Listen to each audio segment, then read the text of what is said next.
തീരുമാനിക്കുന്നത് കേന്ദ്ര സർക്കാരാണ്. ഓക്കെ. ഇനി ഈ ബില്ല് ലോകസഭ പാസാക്കിയത് 2019 ജൂലൈ 22-നാണ്. രാജ്യസഭ പാസാക്കിയത് ജൂലൈ 25-നാണ്. രാഷ്ട്രപതി ഒപ്പുവെച്ചത് 2019 ഓഗസ്റ്റ് 1-നാണ്. ഈ ഡേറ്റെങ്കിലും പഠിക്കാം കേട്ടോ. 2019 ഓഗസ്റ്റ് 1. മുന്നേ നമ്മൾ 2 ഡേറ്റ് പഠിച്ചു. 2005 ജൂൺ 15-ന് പാർലമെന്റ് പാസാക്കി. വിവരാവകാശ നിയമം നിലവിൽ വന്നത് 2005 ഒക്ടോബർ 12-നാണ്. ആ സമയത്ത് രാഷ്ട്രപതി APJ അബ്ദുൽ കലാമും പ്രധാനമന്ത്രി മൻമോഹൻ സിംഗും ആയിരുന്നു കേട്ടോ. ഇവിടെ പ്രസിഡന്റ് ആ സമയത്ത് രാംനാഥ് കോവിന്ദ് ആയിരുന്നു കേട്ടോ. ഓക്കെ. ആ പ്രസിഡന്റിന്റെ പേര് മാത്രം പഠിച്ചാൽ മതി. പിന്നെ പ്രധാനമന്ത്രി അറിയാലോ, മോദി ആയിരുന്നു, നരേന്ദ്രമോദി ആയിരുന്നല്ലോ. ഓക്കെ. ക്ലിയർ ആയോ? ഇത്രയും ക്ലിയർ ആയോ?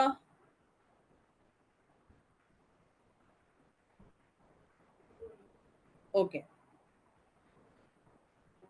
ഓക്കെ. അപ്പൊ അടുത്ത സ്ലൈഡിലേക്ക് പോവാം.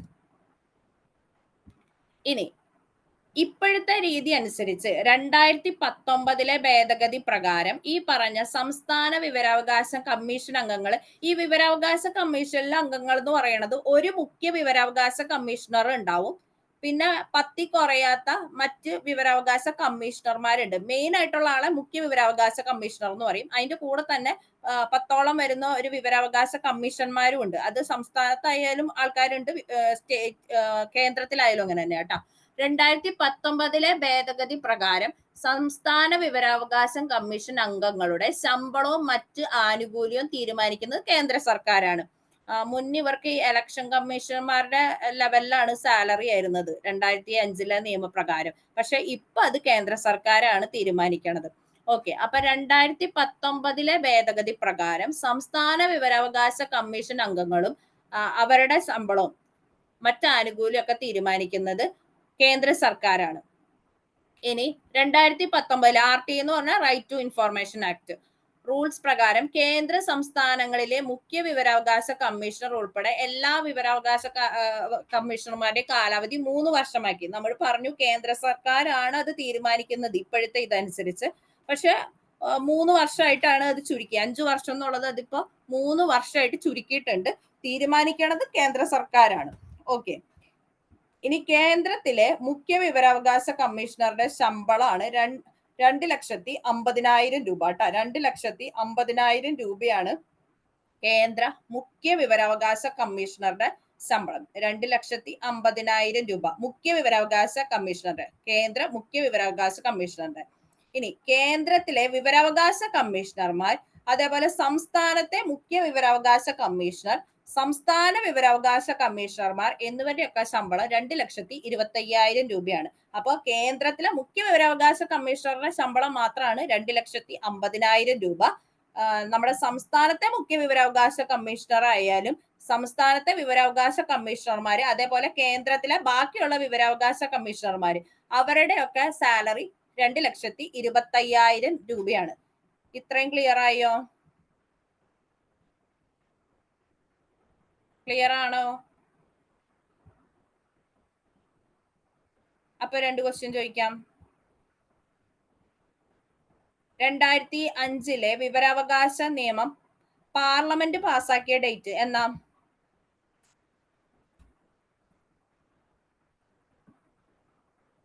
2005 ജൂൺ 15. 2005 ജൂൺ 15. നിലവിൽ വന്നത് എന്നാ? ബാക്കി ആർക്കും കിട്ടണില്ലേ? 2005 ഒക്ടോബർ 12. ഓക്കെ.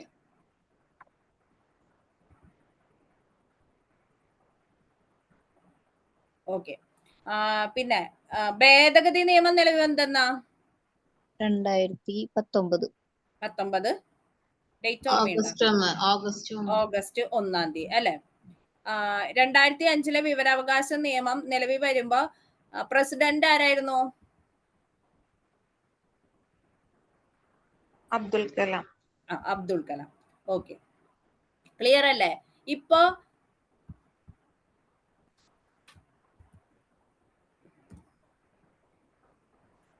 ഇപ്പൊ കേന്ദ്ര മുഖ്യ വിവരാവകാശ കമ്മീഷണറുടെ സാലറി എത്രയാ? കേന്ദ്ര മുഖ്യ വിവരാവകാശ 2,50,000. ഓക്കെ നമ്മുടെ സംസ്ഥാന മുഖ്യ വിവരാവകാശ കമ്മീഷണർമാരുടെയും ബാക്കി കമ്മീഷണർമാരുടെയും ഒക്കെ സാലറി എത്രയാ? 2,25,000. 2,25,000 രൂപ. ഇത്രയും ക്ലിയർ അല്ലേ? ക്ലിയർ ആണ്. ഓക്കെ, അപ്പൊ നേരത്തെ നമ്മൾ പറഞ്ഞത് തന്നെയാണ് വിവരാവകാശ നിയമത്തിന്റെ ലക്ഷ്യം എന്ന് പറഞ്ഞാൽ അഴിമതി നിർമ്മാർജ്ജനം ചെയ്യാൻ പറ്റും. പൊതു അധികാര സ്ഥാപനങ്ങൾ എന്ന് പറഞ്ഞു കഴിഞ്ഞാൽ ഗവൺമെന്റിന്റെ അണ്ടറിലുള്ളതോ അല്ലെങ്കിൽ ഭരണഘടന പ്രകാരം നിലവിൽ വന്ന സ്ഥാപനങ്ങൾ അല്ലെങ്കിൽ ഈ ഗവൺമെന്റ് ഫണ്ട് അനുവദിക്കുന്ന സ്ഥാപനങ്ങൾ എന്നൊക്കെയാണ് ഉദ്ദേശിക്കുന്നത്. ഈ പൊതു അധികാര സ്ഥാപനങ്ങൾ എന്ന് പറഞ്ഞാൽ ഗവൺമെന്റിന്റെ അണ്ടറിൽ വരുന്ന സ്ഥാപനങ്ങൾ അല്ലെങ്കിൽ ഭരണഘടനാ നിയമപ്രകാരം നിലവിൽ വന്ന സ്ഥാപനങ്ങൾ, ഗവൺമെന്റ് ഫണ്ട് ചെയ്യണ സ്ഥാപനങ്ങളൊക്കെ. അപ്പൊ പൊതു അധികാര സ്ഥാപനങ്ങളുടെ പ്രവർത്തനങ്ങളിൽ ഉത്തരവാദിത്വവും സുതാര്യതയും ഒക്കെ ഉറപ്പുവരുത്താൻ ഇതുകൊണ്ട് പറ്റും. ഭരണാധികാരികൾക്ക് ജനങ്ങളോടുള്ള പ്രതിബദ്ധത ഉറപ്പുവരുത്താൻ പറ്റും. അതേപോലെ തന്നെ സർക്കാരിനെ ചോദ്യം ചെയ്യാൻ പൗരന്മാരെ പ്രാപ്തരാകുക. അല്ലെ, ഇത് എന്തുകൊണ്ടാണ് നടന്നത്? നമുക്ക് എന്ത് കാര്യവും പാർട്ടിയെ വെച്ചിട്ട് ചോദിക്കാൻ പറ്റും. ഞാൻ പറഞ്ഞു കുറച്ച് എക്സെപ്ഷണൽ കേസ് ഉണ്ട്, എന്നാലും നമുക്ക് ഒരുവിധം കാര്യങ്ങളൊക്കെ നമുക്ക് ഈ ഗവൺമെന്റിനോട് ചോദ്യം ചോദിക്കാൻ പറ്റും. ഇതെന്തുകൊണ്ടാണ് അത് ചോദിക്കുമ്പോൾ തന്നെ അവർക്ക് കുറച്ച് ഉത്തരവാദിത്വം ഒക്കെ വരും. നമ്മളെ ആയാലും ആരെങ്കിലും എന്താ നീ പഠിക്കാത്തേ എന്ന് ചോദിച്ചാലല്ലേ നമ്മളും ആയാലും പഠിക്കാൻ ഒരു താല്പര്യം ഉണ്ടാവുള്ളൂ. അപ്പൊ അതേപോലെ തന്നെ സർക്കാരിനെ ചോദ്യം ചെയ്യാനായിട്ട് പൗരന്മാരെ പ്രാപ്തരാക്കും. ഓക്കെ, ഇനി ഈ വിവരാവകാശ നിയമത്തിലെ അധ്യായങ്ങളുടെ എണ്ണം 6. അറിഞ്ഞിരുന്നാ മതി, ഇട്ടുന്നുള്ളൂ ഞാൻ. 6 അധ്യായങ്ങളുണ്ട്. ഇത് ഒന്ന് പഠിക്കുക. 3-ാമത്തെ അധ്യായത്തിലാണ് കേന്ദ്ര വിവരാവകാശ കമ്മീഷണർമാരെ പറ്റി പറയണത്. അധ്യായം 3-ലാണ് കേന്ദ്ര വിവരാവകാശ കമ്മീഷനെ പറ്റി പറയണേ. അധ്യായം 4 അപ്പൊ എന്തായിരിക്കും? സംസ്ഥാന വിവരാവകാശ കമ്മീഷണർ. 3-ാമത്തെ അധ്യായത്തിൽ കേന്ദ്ര വിവരാവകാശ കമ്മീഷണറെ പറ്റി പറയണു. 4-ാമത്തെ അധ്യായത്തിൽ സംസ്ഥാന വിവരാവകാശ കമ്മീഷണറുകളെ പറ്റി പറയണു. ഓരോ ചാപ്റ്ററുകളാണ്, 6 ചാപ്റ്ററാണ് മൊത്തത്തിൽ ഉള്ളത്. ഈ 3ഉം 4ഉം ഒന്ന് നോക്കിയിരിക്കാം. 3-ാമത്തെ അധ്യായത്തിൽ കേന്ദ്ര വിവരാവകാശ കമ്മീഷണർ, 4-ാമത്തേല് സംസ്ഥാനം. ഇനി 31 വകുപ്പുണ്ട്, പറ്റിയ പഠിച്ചാൽ മതി. ഇത് എത്ര ഷെഡ്യൂൾ ഉണ്ടെന്ന് പഠിക്കാം. പട്ടിക ലാസ്റ്റ് ഒരു 2 പട്ടികയായിട്ട് കൊടുത്തിട്ടുണ്ട്. ഈ നിയമത്തില് 2 ഷെഡ്യൂൾ ഉണ്ട്. അതില് 1-ാമത്തെ ഷെഡ്യൂളിൽ പറയണത് കേന്ദ്ര സംസ്ഥാന മുഖ്യ വിവരാവകാശ കമ്മീഷണറുടെയും മറ്റ് കമ്മീഷണർമാരുടെയും സത്യപ്രതിജ്ഞയെ പറ്റി പറയണ പട്ടികയാണ് 1-ാം പട്ടിക. 2-ാം പട്ടികയാണ് ഇമ്പോർട്ടന്റ്. ഏതൊക്കെ സ്ഥാപനങ്ങൾ വിവരം നിഷേധിക്കുന്നു. അങ്ങനെ എല്ലാ സ്ഥാപനങ്ങൾക്കും സ്ഥാപനങ്ങളുടെ കയ്യിൽ നിന്നും നമുക്ക് വിവരം കിട്ടില്ല. അപ്പൊ 2-ാം പട്ടിക പ്രകാരം 2-ാമത്തെ ഷെഡ്യൂൾ പ്രകാരം, പട്ടികയുടെ ഇംഗ്ലീഷാണ് കേട്ടോ സ്കെഡ്യൂൾ അല്ലെങ്കിൽ ഷെഡ്യൂൾ എന്നൊക്കെ പറയുന്നത്. അപ്പൊ 2-ാമത്തെ ഷെഡ്യൂൾ പ്രകാരം ഏതൊക്കെ സ്ഥാപനങ്ങൾ വിവരം നിഷേധിക്കുന്നു എന്നാണ് 2-ാമത്തെ പട്ടികയിൽ പറയണത്. ഓക്കെ, ആകെ 6 ചാപ്റ്റർ ഉണ്ട്. അതിലെ 3-ാമത്തെ ചാപ്റ്റർ കേന്ദ്ര വിവരാവകാശ കമ്മീഷനെ പറ്റി പറയുന്നു. 4-ാമത്തെ ചാപ്റ്റർ സംസ്ഥാന വിവരാവകാശ കമ്മീഷനെ പറ്റി പറയുന്നു. പിന്നെ 2 ഷെഡ്യൂൾ ഉണ്ട്. അതിലെ 2-ാമത്തെ ഷെഡ്യൂളിൽ പറയണത് ഏതൊക്കെ സ്ഥാപനങ്ങൾ വിവരം നിഷേധിക്കുന്നു എന്ന്. ഇത്രയും ക്ലിയർ ആയോ?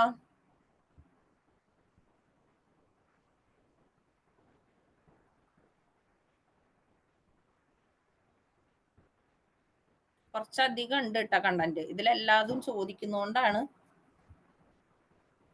ഓക്കെ, ക്ലിയർ അല്ലേ? അടുത്തതിലേക്ക് പോട്ടെ, അടുത്ത സ്ലൈഡിലേക്ക് പോട്ടെ.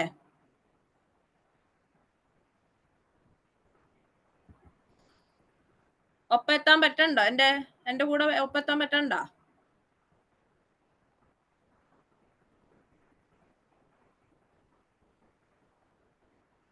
പോട്ടെ.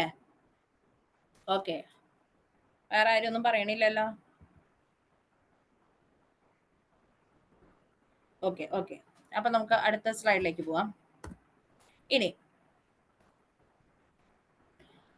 വിവരാവകാശ നിയമപ്രകാരം നമുക്ക് കുറച്ച് അവകാശങ്ങളൊക്കെ കിട്ടിയിട്ടുണ്ട്. അതായത് ഒരു പൊതു അധികാരിയുടെ, ഞാൻ നേരത്തെ പറഞ്ഞു ഗവൺമെന്റിന്റെ അണ്ടറിൽ വരുന്നത് അല്ലെങ്കിൽ ഭരണഘടനാ നിയമപ്രകാരം നിലവിൽ വന്ന സ്ഥാപനങ്ങളൊക്കെയാണ് പൊതു അധികാരി എന്ന് പറയുന്നത്. ഒരു പൊതു അധികാരിയുടെ അല്ലെങ്കിൽ ഒരു പൊതു സ്ഥാപനത്തിന്റെ കൈവശമുള്ളതോ അവരുടെ കയ്യിലുള്ള രേഖകളും പ്രമാണങ്ങളും ഒക്കെ പരിശോധിക്കാനായിട്ടുള്ള അവകാശം നമുക്ക് കിട്ടി.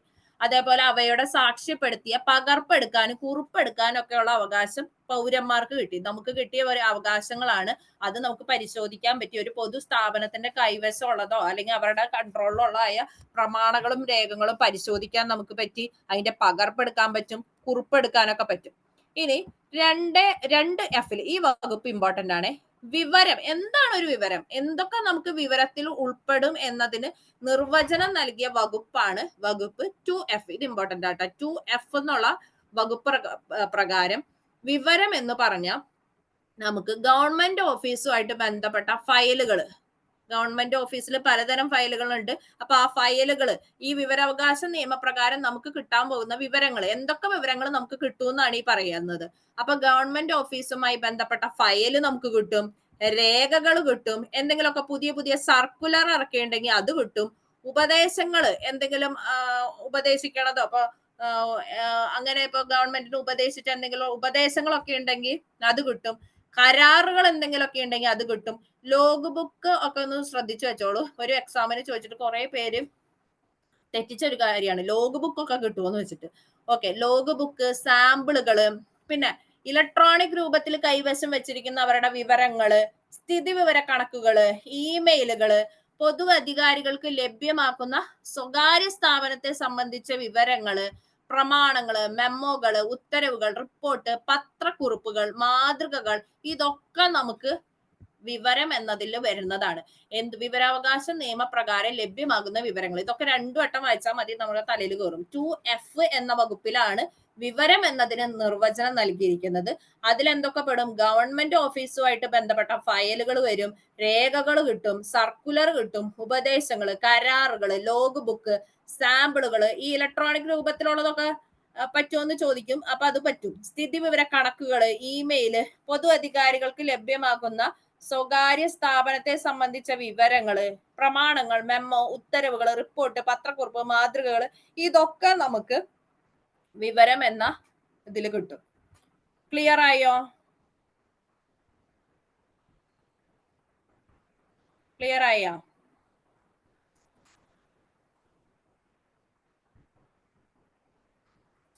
ഓക്കെ, അപ്പൊ വേണമെങ്കിൽ 2 ക്വസ്റ്റ്യൻ ചോദിക്കാം. ഇന്ത്യയിൽ വിവരാവകാശ നിയമം പ്രാബല്യത്തിൽ വന്ന വർഷം? സിമ്പിൾ ക്വസ്റ്റ്യൻ, ഞാൻ പറഞ്ഞു. 2005. 2005. ഓക്കെ,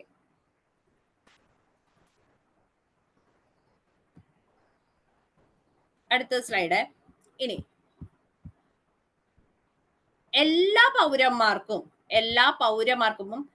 വിവരാവകാശം ഉണ്ടായിരിക്കും. വിവരാവകാശത്തിലെ നിയമത്തിലെ വ്യവസ്ഥ ഞാൻ പറഞ്ഞു, കുറച്ച് വ്യവസ്ഥകളൊക്കെ ഉണ്ട്, എല്ലാ വിവരമൊന്നും നമുക്ക് കിട്ടില്ല. അപ്പൊ വിവരാവകാശ നിയമത്തിലെ വ്യവസ്ഥകൾക്ക് വിധേയമായി എല്ലാ പൗരന്മാർക്കും വിവരാവകാശം ഉണ്ടായിരിക്കും എന്ന് പ്രതിപാദിക്കുന്ന വകുപ്പ് സെഷൻ 3-ലാണ് അത് പറയണത്. സെഷൻ 4 പൊതു അധികാര സ്ഥാപനങ്ങളുടെ കടമകളെ പറ്റി പറയുന്ന വകുപ്പാണ് സെഷൻ 4.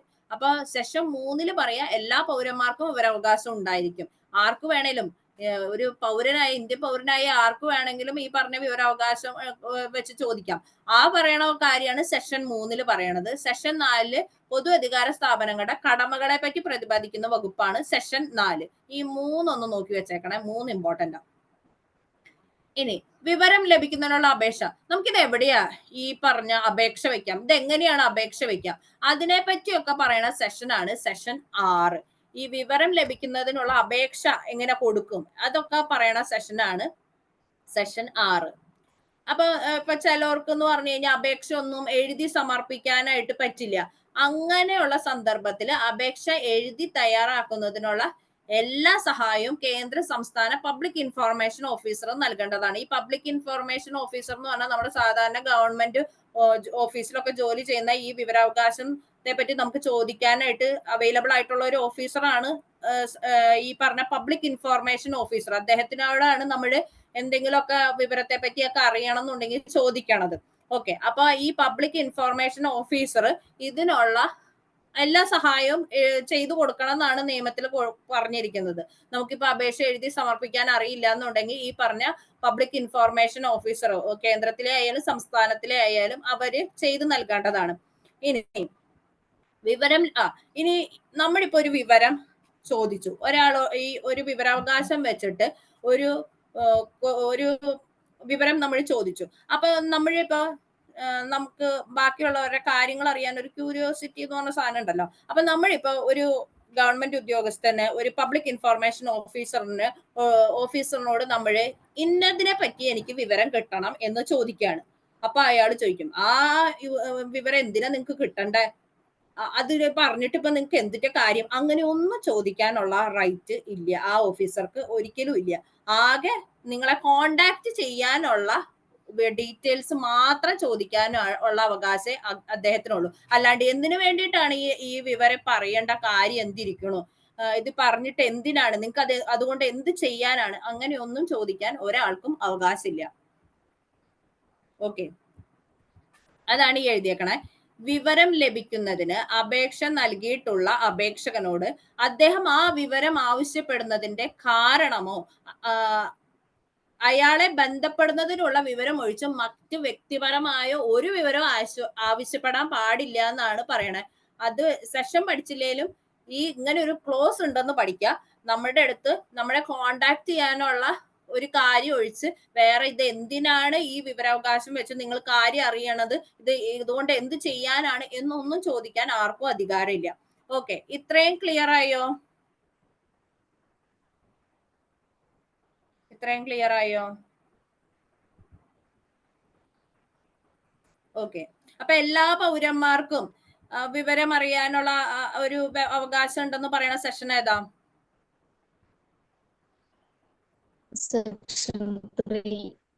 സെക്ഷൻ 3-ലാണ് അത് പറയണത്. ഓക്കെ ഓക്കെ, നമുക്ക് അടുത്തേക്ക് പോവാവേ. ഇനി ഞാൻ പറഞ്ഞു ഇന്ത്യയിലെ ഒരു പൗരന് വിവരാവകാശ നിയമപ്രകാരം നമുക്കിപ്പോ ഒരു വിവരാവകാശ നിയമം വെക്കണം. അതിന് വിവരം ലഭിക്കുന്നതിന് അപേക്ഷ നമ്മൾ എവിടെയും സമർപ്പിക്കേണ്ടതെന്ന് വെച്ച് കഴിഞ്ഞാൽ എല്ലാ ഗവൺമെന്റ് ഓഫീസിലും ഇങ്ങനെ ഒരു ഓഫീസർ ഉണ്ടാവും. നിങ്ങളൊന്ന് ചെക്ക് ചെയ്ത് നോക്കാം. അല്ലെങ്കിൽ പബ്ലിക് ഇൻഫോർമേഷൻ ഓഫീസർ അല്ലെങ്കിൽ അസിസ്റ്റന്റ് പബ്ലിക് ഇൻഫോർമേഷൻ ഓഫീസർക്കാണ് നമ്മൾ ഇങ്ങനെ ഒരു അപേക്ഷ വെക്കേണ്ടത്. ഓക്കെ, ഇപ്പോ നമുക്ക് ഓൺലൈനായിട്ട് ചെയ്യാൻ പറ്റും കേട്ടോ. സൈറ്റിൽ എടുത്തിട്ട് നമുക്ക് ഓൺലൈനായിട്ട് ചെയ്യാൻ പറ്റും. നമ്മൾ ഈ നിയമം പ്രകാരം പറയണത് ഈ വിവരാവകാശ നിയമപ്രകാരം അവർ തന്നെയാണ് നമുക്ക് ഇതിനുള്ള മറുപടി തരുന്നത് ഓൺലൈനായിട്ട് ചെയ്താലും. അപ്പോൾ ഈ ഇന്ത്യയിലെ ഒരു പൗരന് വിവരാവകാശ നിയമപ്രകാരം വിവരം ലഭിക്കുന്നതിന് അപേക്ഷ ആർക്കാണ് നമ്മൾ കൊടുക്കേണ്ടത്? പബ്ലിക് ഇൻഫോർമേഷൻ ഓഫീസർമാർക്കും കൊടുക്കാം, അല്ലെങ്കിൽ അസിസ്റ്റന്റ് പബ്ലിക് ഇൻഫോർമേഷൻ ഓഫീസർമാർക്കോ കൊടുക്കാം. ഇനി നമുക്ക് ഈ പറഞ്ഞ വിവരാവകാശ നിയമപ്രകാരം ഒരു അപേക്ഷയിലൂടെ ഒന്നിലധികം വിവരങ്ങൾ ആവശ്യപ്പെടാം. ഒരു വിവരം മാത്രം ആവശ്യപ്പെടണമെന്ന് ഒരു നിർബന്ധവും ഇല്ല. നമുക്ക് ഒരു അപേക്ഷയിലൂടെ ഒന്നിലധികം വിവരങ്ങൾ ചോദിക്കാം, ഒരു കുഴപ്പമില്ല. പിന്നെ ഈ വിവരാവകാശ നിയമപ്രകാരം നമ്മൾ ഈ വിവരം ചോദിക്കുന്നതിന് ഒരു അപേക്ഷാ ഫീസ് ഉണ്ട്. ആ ഫീസ് എന്ന് പറയുന്നത് 10 രൂപയാണ്. അതില് നമ്മൾ കോർട്ട് ഫീസ് സ്റ്റാമ്പ് ആയിട്ടാണ് അത് ഒട്ടിക്കുക, കോർട്ടിന്റെ ഫീസ്. അപ്പൊ ഈ വിവരാവകാശ നിയമപ്രകാരം എത്രയാണ് അപേക്ഷാ ഫീസ് എന്ന് ചോദിച്ചാൽ 10 രൂപയാണ്. അത് നമ്മൾ കോർട്ട് ഫീസ് സ്റ്റാമ്പ് ആയിട്ടാണ് ചെയ്യണത്. അപ്പൊ 10 രൂപയാണ് അപേക്ഷാ ഫീസ് കേട്ടോ. ഇനി നമുക്കിപ്പോ പറഞ്ഞ സമയം ഇതിനൊക്കെ കറക്റ്റ് ടൈം ഒക്കെ ഉണ്ട്. എത്ര ദിവസത്തിനുള്ളിലാണ് നമുക്ക് ഒരു വിവരാവകാശം നമ്മൾ ചോദിച്ചിട്ട്, വിവരാവകാശ നിയമം പ്രകാരം നമ്മൾ ഒരു ചോദ്യം ചോദിച്ചിട്ട് അതിന് ആൻസർ ലഭിക്കേണ്ടതിന് കൃത്യമായ സമയകാലം ഒക്കെ ഉണ്ട്. അപ്പൊ ആ സമയപരിധിയുടെ ഉള്ളിൽ നമുക്ക് ഇതിനുള്ള ആൻസർ ഈ പബ്ലിക് ഇൻഫോർമേഷൻ ഓഫീസർ തന്നിട്ടില്ലെങ്കിൽ അദ്ദേഹത്തിന് പിഴ കിട്ടും. ആ പിഴ എന്ന് പറയുന്നത് ഒരു ദിവസം വൈകി കഴിഞ്ഞാൽ 250 രൂപയും മാക്സിമം 25,000 രൂപ വരെ, ഓരോ ദിവസത്തിനും 250 രൂപ വെച്ചിട്ട് മാക്സിമം 25,000 രൂപ വരെ അവർക്ക് ഈ പറഞ്ഞ പബ്ലിക് ഇൻഫോർമേഷൻ ഓഫീസർ അല്ലെങ്കിൽ അസിസ്റ്റന്റ് പബ്ലിക് ഇൻഫോർമേഷൻ ഓഫീസർക്ക് ഫൈൻ കിട്ടും. നമ്മൾ ഒരു വിവരാവകാശം വെച്ചിട്ട് ഒരു ക്വസ്റ്റ്യൻ ചോദിച്ചിട്ട് അതിന് ആൻസർ തന്നില്ലെങ്കിൽ ആ സമയപരിധി കഴിഞ്ഞു പോയി കഴിഞ്ഞാൽ ഒരു ദിവസം 250 രൂപ വെച്ചിട്ട് പരമാവധി 25,000 രൂപ വരെ ആ ഓഫീസർക്ക് ഫൈൻ കിട്ടുന്നതായിരിക്കും. ഓക്കെ, ഇനി ഈ നമുക്ക് അപേക്ഷ കൊടുക്കണം. വിവരാവകാശം വെച്ചിട്ട് അപേക്ഷ കൊടുക്കണമെങ്കിൽ നമുക്ക് ഒന്നെങ്കിൽ എഴുതി കൊടുക്കാം, അല്ലെങ്കിൽ ഞാൻ നേരത്തെ പറഞ്ഞ പോലെ ഓൺലൈൻ ആയിട്ട് കൊടുക്കാം. അത് ഏതൊക്കെ ഭാഷയില് നമ്മൾ ഈ വിവരാവകാശം വെച്ച് ചോദിക്കാന്ന് വെച്ചാൽ ഒന്നെങ്കിൽ ഹിന്ദിയിൽ ചോദിക്കാം, അല്ലെങ്കിൽ ഇംഗ്ലീഷിൽ ചോദിക്കാം, അല്ലെങ്കിൽ നമ്മുടെ ആ സ്ഥലത്തെ ഒരു ഔദ്യോഗിക ഭാഷ. ഇപ്പൊ നമ്മളെ സംബന്ധിച്ചാണെങ്കിൽ മലയാളത്തില്. അപ്പൊ ഒന്നെങ്കിൽ ഹിന്ദിയിൽ ചോദിക്കാം, അല്ലെങ്കിൽ ഇംഗ്ലീഷിൽ ചോദിക്കാം. അങ്ങനെ ആർക്ക് വിവരാവകാശത്തിന് അപേക്ഷ കൊടുക്കാം? ഒന്നെങ്കിൽ പബ്ലിക് ഇൻഫോർമേഷൻ ഓഫീസർക്ക്, അല്ലെങ്കിൽ അസിസ്റ്റന്റ് പബ്ലിക് ഇൻഫോർമേഷൻ ഓഫീസർക്ക്. ഓക്കെ, ഇത്രയും കിട്ടിയോ?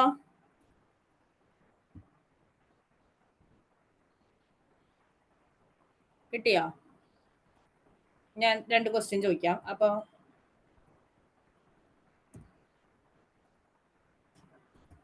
ഓക്കെ, പരമാവധി എത്ര രൂപ വരെ പബ്ലിക് ഇൻഫോർമേഷൻ അല്ലെങ്കിൽ അസിസ്റ്റന്റ് പബ്ലിക് ഇൻഫോർമേഷൻ ഓഫീസർക്ക് കിട്ടും?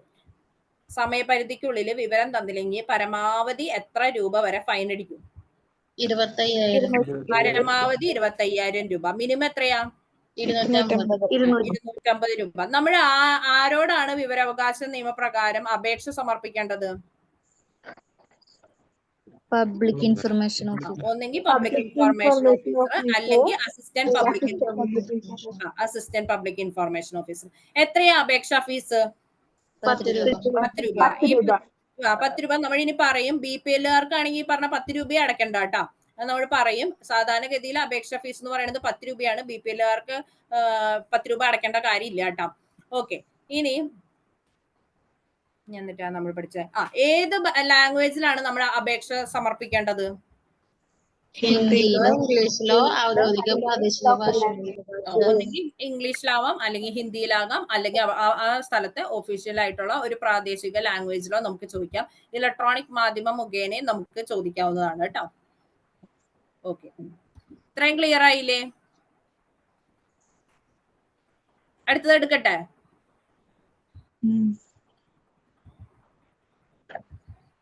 അടുത്തതിലേക്ക് പോട്ടെ. ക്ലിയർ ആണ്. ഓക്കെ, ഇനി ഞാൻ പറഞ്ഞു നമ്മൾ പബ്ലിക് ഇൻഫോർമേഷൻ ഓഫീസറിന്റെ അടുത്ത് അല്ലെങ്കിൽ അസിസ്റ്റന്റ് പബ്ലിക് ഇൻഫോർമേഷൻ ഓഫീസറുടെ അടുത്ത് നമ്മൾ ഒരു വിവരാവകാശ നിയമപ്രകാരം ഒരു വിവരം വെച്ച് ചോദിക്കാണ്. പക്ഷെ നമ്മൾ ആ കിട്ടിയ ആൻസറിൽ സാറ്റിസ്ഫൈഡ് അല്ല. ഇപ്പോ നമ്മുടെ ഈ കലോത്സവത്തിലൊക്കെ നമ്മൾ കണ്ടല്ലേ അപ്പീൽ കൊടുക്കുക. അപ്പൊ ആ ഒരു ജഡ്ജ്മെന്റ് ശരിയല്ലാത്തോണ്ടാണല്ലോ അപ്പീൽ കൊടുക്കണത്. അപ്പൊ ശരിയല്ലാന്ന് അവർക്ക് തോന്നിയതുകൊണ്ട്. അപ്പൊ ഈ പബ്ലിക് ഇൻഫോർമേഷൻ ഓഫീസർ എടുത്ത ഒരു തീരുമാനം അല്ലെങ്കിൽ അവർ തന്ന ഉത്തരത്തിന് നമുക്ക് അത്ര ഇഷ്ടപ്പെട്ടില്ലെങ്കിൽ നമുക്ക് അപ്പീലിന് പോകാൻ അധികാരമുണ്ട്. ആദ്യത്തെ അപ്പീല് നമ്മൾ ആദ്യമായിട്ട് ആ അപ്പീല് കൊടുക്കേണ്ടത് ആ ഓഫീസിൽ ഈ പബ്ലിക് ഇൻഫോർമേഷൻ ഓഫീസറിന്റെ തൊട്ട് മുകളിലുള്ള ഉദ്യോഗസ്ഥനാണ് നമ്മൾ അപ്പീൽ കൊടുക്കേണ്ടത്. മനസ്സിലായ? നമ്മൾ ഇപ്പൊ ഒരു വിവരാവകാശ നിയമപ്രകാരം നമ്മൾ ഒരു വിവരം വെച്ചു, അപ്പൊ നമുക്കൊരു ആൻസർ കിട്ടി. പക്ഷെ നമ്മൾ അതിൽ സാറ്റിസ്ഫൈഡ് അല്ല എന്നുണ്ടെങ്കിൽ നമുക്ക് അപ്പീല് പോകാൻ പറ്റും. ആ അപ്പീല് പോകേണ്ടത് ഈ പബ്ലിക് ഇൻഫോർമേഷൻ ഓഫീസറിന്റെ തൊട്ട് മുകളിലുള്ള ഉദ്യോഗസ്ഥനാണ് നമ്മൾ അപ്പീല് നൽകേണ്ടത്. അത് ഫസ്റ്റ് അപ്പീലാണ്, ആദ്യത്തെ അപ്പീല്. എന്നാൽ രണ്ടാമത്തെ അപ്പീല് നമ്മൾ കൊടുക്കേണ്ടത് ഒന്നെങ്കിൽ സംസ്ഥാന ഇൻഫോർമേഷൻ കമ്മീഷന് അല്ലെങ്കിൽ കേന്ദ്ര ഇൻഫോർമേഷൻ കമ്മീഷനാണ് രണ്ടാമത്തെ അപ്പീല് കൊടുക്കേണ്ടത്. ആദ്യത്തെ അപ്പീല് കൊടുക്കേണ്ടത് ആ ഓഫീസിലെ പബ്ലിക് ഇൻഫോർമേഷൻ ഓഫീസർക്ക് തൊട്ടു മുകളിലുള്ള ഉദ്യോഗസ്ഥനാണ് നമ്മൾ ആദ്യത്തെ അപ്പീല് കൊടുക്കേണ്ടത്. രണ്ടാം അപ്പീല് കൊടുക്കേണ്ടത് ഒന്നെങ്കിൽ സംസ്ഥാന ഇൻഫോർമേഷൻ കമ്മീഷന് അല്ലെങ്കിൽ കേന്ദ്ര ഇൻഫോർമേഷൻ കമ്മീഷനാണ്. അതായത് ഈ പറഞ്ഞ തൊട്ടു മുകളിലുള്ള ഉദ്യോഗസ്ഥന്റെ ആൻസറിലും നമ്മൾ ഓക്കെ അല്ല എന്നുണ്ടെങ്കിൽ നമുക്ക് രണ്ടാം അപ്പീൽ കൊടുക്കാം. ആ രണ്ടാം അപ്പീൽ കൊടുക്കേണ്ടത് ഒന്നെങ്കിൽ സംസ്ഥാന ഇൻഫോർമേഷൻ കമ്മീഷന് അല്ലെങ്കിൽ കേന്ദ്ര ഇൻഫോർമേഷൻ കമ്മീഷന്. ഇനി ഇന്നാണ് നമ്മൾ ഈ പറഞ്ഞ വിവരാവകാശ നിയമപ്രകാരം ഒരു വിവരാവകാശ നിയമപ്രകാരം ഒരു വിവരം അറിയാൻ വേണ്ടി അപേക്ഷിച്ചെന്ന് വിചാരിക്കുക. ആ തീയതി മുതൽ 20 വർഷം മുമ്പ് വരെയുള്ള കാര്യങ്ങൾ മാത്രമാണ് നമ്മൾ ഈ പറഞ്ഞ നിയമം വെച്ച് നമുക്ക് ആൻസർ കിട്ടുള്ളൂ. നമ്മൾ അപേക്ഷിക്കുന്ന തീയതി മുതൽ 20 വർഷം മുമ്പ് വരെയുള്ള കാര്യങ്ങൾക്ക് മാത്രമാണ് വിവരാവകാശ നിയമപ്രകാരം ആൻസർ കിട്ടുള്ളൂ. ഇനി വേറൊരു ക്ലോസ് ഉള്ളത്, ഈ സുപ്രീം കോടതിക്കും ഹൈക്കോടതിക്കും ഒഴികെ വേറൊരു കോടതിക്കും വിവരാവകാശ നിയമം സംബന്ധിച്ച കേസുകളിൽ ഇടപെടാൻ അധികാരം ഇല്ല. ഓക്കെ, ഒന്നെങ്കിൽ സുപ്രീം കോടതിക്ക് ഇടപെടാം അല്ലെങ്കിൽ ഹൈക്കോടതിക്ക് ഇടപെടാം. ഇതല്ലാണ്ട് വേറൊരു കോടതിക്ക് പോലും വിവരാവകാശ നിയമം സംബന്ധിച്ച കേസുകളിൽ ഇടപെടാനായിട്ട് അധികാരമില്ല. ഓക്കെ, ക്ലിയർ ആയോ?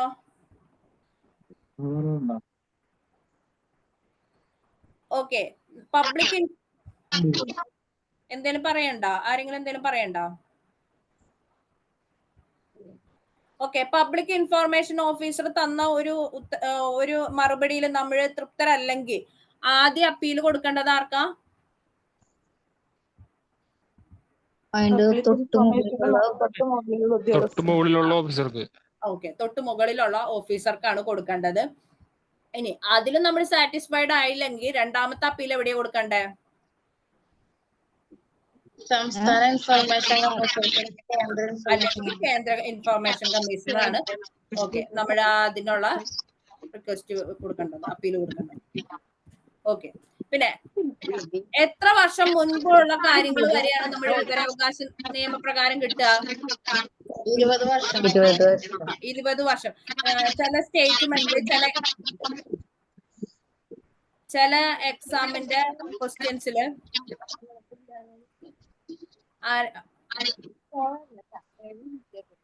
ഓക്കെ, ആരുടെയോ സൗണ്ട് ഒന്ന് ഡിസ്റ്റർബൻസ് ആണ് കേട്ടോ. ഒന്ന് അൺമ്യൂട്ട് ചെയ്യാൻ പറ്റുമോ?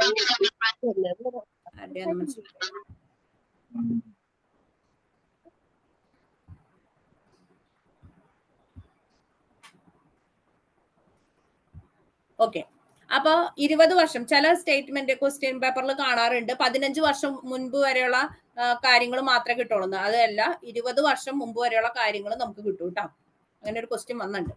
ഓക്കെ, പിന്നെ നമുക്കറിയാം ഈ പറഞ്ഞ ഇന്റലിജൻസ്, സെക്യൂരിറ്റി ഏജൻസി അങ്ങനെയുള്ള ആൾക്കാരെ ശരിക്കും പറഞ്ഞ ഈ വിവരാവകാശ നിയമത്തിന്റെ പരിധിയിൽ നിന്ന് ഒഴിവാക്കിയിട്ടുണ്ട്. നമ്മൾ പഠിക്കും ഏതൊക്കെ ആൾക്കാരെ, ഏതൊക്കെ സെക്യൂരിറ്റി ഏജൻസികളെ അല്ലെങ്കിൽ ഇന്റലിജൻസ് ഏജൻസികളെയാണ് ഈ വിവരാവകാശ നിയമത്തിന്റെ പരിധിയിൽ നിന്ന് ഒഴിവാക്കിയിട്ടുള്ളതെന്ന്. പക്ഷെ അങ്ങനെ ഒഴിവാക്കിയിട്ടുണ്ടെങ്കിലും അവർ ഈ പറഞ്ഞ അഴിമതി അല്ലെങ്കിൽ മനുഷ്യാവകാശ ലംഘനം ഇതിലേതെങ്കിലും ഒക്കെ നടത്തിയിട്ടുണ്ട് എന്ന ഒരു കാര്യത്തിൽ വരികയാണെന്നുണ്ടെങ്കിൽ അവരെ സംബന്ധിച്ച ബന്ധപ്പെട്ട വിവരങ്ങളും നമുക്ക് കേന്ദ്ര വിവരാവകാശ കമ്മീഷന്റെ, സംസ്ഥാന വിവരാവകാശ കമ്മീഷന്റെ അനുമതിയോടുകൂടി നമുക്ക് കിട്ടാനായിട്ട് ഒരു ക്ലോസ് ഉണ്ട് കേട്ടോ. ഓക്കെ, ഇവരുടെ കയ്യിൽ നിന്ന് ശരിക്കും കേന്ദ്ര ഇന്റലിജൻസ് അല്ലെങ്കിൽ സെക്യൂരിറ്റി ഏജൻസികളിൽ നിന്ന് ശരിക്കും വിവരാവകാശ നിയമപ്രകാരം ആൻസർ വിവരാവകാശ നിയമത്തിൽ നിന്ന് അവരെ ഒഴിവാക്കിയതാണ്. നമുക്ക് ഒരു ആൻസർ പോലും അവരുടെ കയ്യിൽ നിന്ന് കിട്ടാനായിട്ട് ഒരു കാര്യമില്ല. അവരുടെ നിന്നൊന്നും കിട്ടില്ല. അവരെ ഈ വിവരാവകാശ നിയമത്തിന്റെ പരിധിയിൽ നിന്ന് ഒഴിവാക്കിയിട്ടുണ്ട്. പക്ഷെ അവർ അഴിമതി ചെയ്തു എന്നോ അല്ലെങ്കിൽ മനുഷ്യാവകാശ ലംഘനം എന്നിവയുമായിട്ടുള്ള ബന്ധപ്പെട്ട ഇതിന്റെങ്കിലും പേരിലാണെന്നുണ്ടെങ്കിൽ നമുക്ക് അവരുടെ നിന്ന് വിവരം കിട്ടാനായിട്ട് ന്യായമായ ഒരു ആവശ്യമാണ് കേട്ടോ. ഓക്കെ, അപ്പൊ സുപ്രീം കോടതി ചീഫ് ജസ്റ്റിസ് ഓഫീസ്, സുപ്രീം കോടതി ചീഫ് ജസ്റ്റിസ്, അതേപോലെ അവരുടെ ഓഫീസ്, ഇത് വിവരാവകാശ നിയമത്തിന്റെ പരിധിയിൽ വരും എന്ന് സുപ്രീം കോടതി വിധിച്ച ഒരു കേസാണ് സുപ്രീം കോടതി public information versus Subhash Chandra Agarwal. Just ഒന്ന് അറിഞ്ഞിരിക്കുക, നമ്മുടെ സുപ്രീം കോടതി ചീഫ് ജസ്റ്റിസ് അതിന്റെ ഓഫീസൊക്കെ വിവരാവകാശ നിയമത്തിന്റെ പരിധിയിൽ വരുമെന്ന് സുപ്രീം കോടതി വിധി പ്രഖ്യാപിച്ച കേസാണ് സുപ്രീം കോടതി versus public information officer versus Subhash Chandra Agarwal. Just ഒന്ന് അറിഞ്ഞിരുന്നാൽ മതി കേട്ടോ. ഓക്കെ, ഇപ്പൊ നമ്മൾ പറഞ്ഞു വിവരാവകാശ നിയമപ്രകാരം അപേക്ഷാ ഫീസ് ഉണ്ടെന്ന് പറഞ്ഞു. അപേക്ഷാ ഫീസ് എത്രയാണ്? 10 രൂപ. 10 രൂപ. ഓക്കെ, ഇത് കൂടാണ്ട് നമുക്ക് വിവരം കിട്ടുന്നതിന്റെ അനുസരിച്ച് കുറച്ച് ഫീസ് വേറെ ഉണ്ട്, അത് നമുക്ക് പഠിക്കാനേ.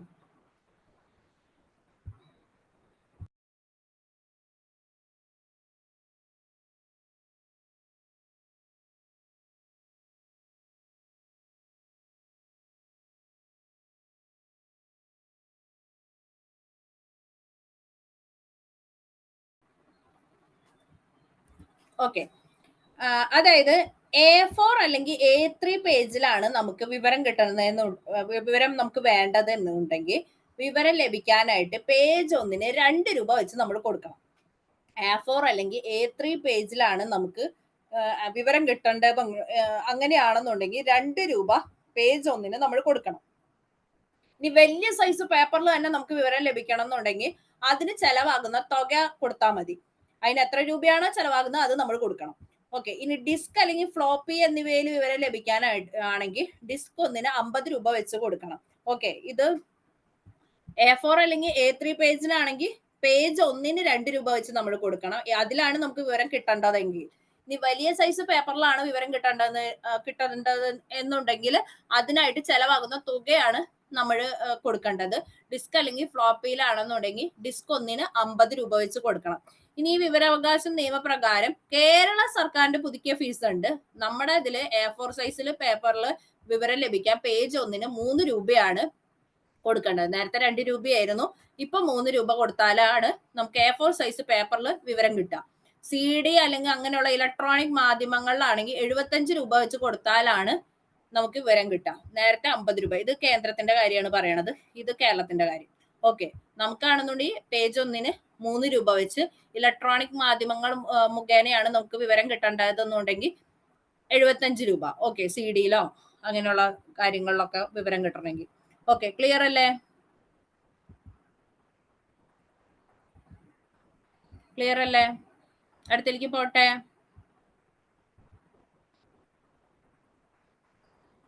ഓക്കെ ഓക്കെ, അടുത്തേക്ക് പോവാണേ. ഇനി ഫീസ് അടയ്ക്കുന്ന രീതി, നമ്മൾ ഇപ്പൊ പറഞ്ഞ 10 രൂപ ഫീസ് ഇല്ലേ, ആ 10 രൂപ ഫീസ് നമ്മൾ പറഞ്ഞു കോർട്ട് ഫീസ് സ്റ്റാമ്പ് ആയിട്ടാണ് നമ്മൾ ഒട്ടിക്കണമെന്ന്. അങ്ങനെ വേണമെങ്കിൽ അടയ്ക്കാം, അല്ലെങ്കിൽ ഗവൺമെന്റ് ട്രഷറിയിൽ ഫീസ് അടയ്ക്കാം, അല്ലെങ്കിൽ പബ്ലിക് ഇൻഫർമേഷൻ ഓഫീസർ അല്ലെങ്കിൽ അസിസ്റ്റന്റ് പബ്ലിക് ഇൻഫർമേഷൻ ഓഫീസറിന്റെ ഓഫീസിൽ നിർദ്ദിഷ്ട റെസിപ്റ്റ് വഴി ഫീസ് അടയ്ക്കാം, പോസ്റ്റൽ ഓർഡർ വഴി ഫീസ് അടയ്ക്കാം, ഡിമാൻഡ് ഡ്രാഫ്റ്റ്, ബാങ്ക് ചെക്ക് ഒക്കെ വഴിയൊക്കെ നമുക്ക് ഫീസ് അടയ്ക്കാം. അങ്ങനെ പല രീതിയിൽ ഫീസ് അടയ്ക്കാം. ഇപ്പൊ നമ്മുടെ ഗൂഗിൾ പേ ഒക്കെ വെച്ചിട്ട് ചെയ്യാൻ പറ്റും കേട്ടോ, പക്ഷെ ഇതില് അപ്ഡേറ്റ് ചെയ്ത് പറയണില്ല എന്നുള്ളൂ. അങ്ങനെ ചെയ്യാൻ പറ്റും. ഓക്കെ, 10 രൂപ അടയ്ക്കാനായിട്ട്. അപ്പൊ കോർട്ട് ഫീസ് സ്റ്റാമ്പ് വഴിയും ഗവൺമെന്റ് ട്രഷറി ഫീസ് അങ്ങനെ അടയ്ക്കാം, അല്ലെങ്കിൽ പബ്ലിക് ഇൻഫർമേഷൻ അല്ലെങ്കിൽ അസിസ്റ്റന്റ് പബ്ലിക് ഇൻഫർമേഷൻ ഓഫീസറിന്റെ ഓഫീസിൽ റെസിപ്റ്റ് വഴി ഫീസ് അടയ്ക്കാം, പോസ്റ്റൽ ഓർഡർ വഴിയൊക്കെ ആയിട്ട് ഈ പറഞ്ഞ 10 രൂപ നമുക്ക് അടയ്ക്കാം. ഓക്കെ, നേരത്തെ നമ്മൾ പറഞ്ഞു വിവരാവകാശ പ്രകാരം നിയമപ്രകാരം 10 രൂപയാണ് അപേക്ഷാ ഫീസ് എന്ന്. അതിൽ ഞാൻ പറഞ്ഞിട്ടുണ്ടായിരുന്നു, ദാരിദ്ര്യരേഖയ്ക്ക് താഴെയുള്ളവർക്ക് BPL-കാർക്കാണെങ്കിൽ സൗജന്യമായിട്ടാണ് കിട്ടേണ്ടത്. അവർക്ക് ഈ അപേക്ഷാ ഫീസ് 10 രൂപ ഇല്ല കേട്ടോ. ഇത് വളരെ വളരെ ഇമ്പോർട്ടന്റ് ആണ്. ഇനി 30 ദിവസത്തെ പരിധി എന്ന് പറയുന്നത് വേറെ ഒന്നുമില്ല, നമ്മുടെ പബ്ലിക് ഇൻഫർമേഷൻ ഓഫീസർക്കാണ് നമ്മുടെ ഒരു വിവരം അറിയാനായിട്ടുള്ള ഒരു ആപ്ലിക്കേഷൻ വെച്ചതെന്നുണ്ടെങ്കിൽ അദ്ദേഹം 30 ദിവസത്തിനുള്ളിൽ നമുക്ക് ആൻസർ തരാൻ ബാധ്യസ്ഥനാണ്. അത് നമ്മൾ പറയൂ ഇനി. അപ്പൊ ആ 30 ദിവസത്തെ പരിധിക്കുള്ളിൽ നമുക്ക് അപേക്ഷ വിവരം നൽകാനായിട്ട് അവർക്ക് പറ്റിയില്ലെങ്കിൽ അതിനുശേഷം വിവരങ്ങൾ സൗജന്യമായിട്ടാണ് നൽകേണ്ടതെന്നാണ് പറയണത്.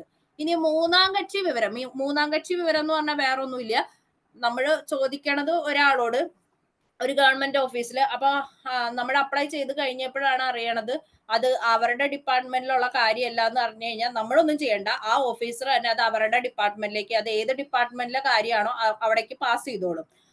അങ്ങനെ അപ്പൊ മൂന്നാമതായിട്ട് വരുന്ന ഒരാളാണ് ഈ മൂന്നാം കക്ഷി എന്ന് ഉദ്ദേശിക്കുന്നത്. അപ്പൊ മൂന്നാം കക്ഷി വിവരങ്ങളുടെ കാര്യത്തിൽ വിവരാവകാശ അപേക്ഷ സമർപ്പിച്ച് 40 ദിവസത്തിനുള്ളിൽ വിവരങ്ങൾ നൽകിയില്ലെങ്കിൽ അതിനുശേഷം സൗജന്യമായിട്ട് നൽകാം. അതായത് വേറെ ഒന്നുമില്ല, നമ്മളിപ്പോ ഒരു വിവരം അറിയാനായിട്ട് ഒരു ഓഫീസിൽ വെച്ചു, അപ്പോഴാണ് നമുക്കതൊന്നും അറിയില്ല, നമ്മൾ പോയി വിവരം വെച്ചു, അപ്പൊ അപ്പോഴാണ് അത് ആ ഡിപ്പാർട്ട്മെന്റിൽ അല്ല എന്നുണ്ടെങ്കിൽ നമ്മളൊന്നും ചെയ്യേണ്ട, അവര് അത് ഏത് ഡിപ്പാർട്ട്മെന്റിലേക്കാണോ അത് പോകേണ്ടത് അവർക്ക് അത് കൊടുത്തോളും. അപ്പൊ നമ്മളെ അറിയിക്കും ഇത് ഞങ്ങൾ അങ്ങോട്ട് മാറ്റിയിട്ടുണ്ടെന്ന് പറഞ്ഞു. അപ്പൊ അങ്ങോട്ട് മാറ്റാനായിട്ട് അവർക്ക് ഒരു 5 ദിവസത്തെ സമയം വേണം. അത് കഴിഞ്ഞ് ആ 5 ദിവസത്തെ സമയം കഴിഞ്ഞ് അയാൾ അത് വായിച്ചിട്ട് അതിനുള്ള ഉത്തരം തരാൻ തിരിച്ചൊരു 5 ദിവസം, അങ്ങനെ ഒരു 10 ദിവസത്തെ ഇടവേള ഉണ്ട് എന്ന് വേണ്ടി പറയും. അതുകൊണ്ടാണ് 40 ദിവസം മൂന്നാം കക്ഷിയുടെ കാര്യത്തിൽ എന്ന് പറയുന്നത്. അപ്പൊ ഈ 40 ദിവസത്തിനുള്ളിൽ വിവരം നൽകിയില്ലെങ്കിൽ അതിനുശേഷം ഉള്ള വിവരങ്ങൾ സൗജന്യമായിട്ട് നൽകണം. ക്ലിയർ ആയോ?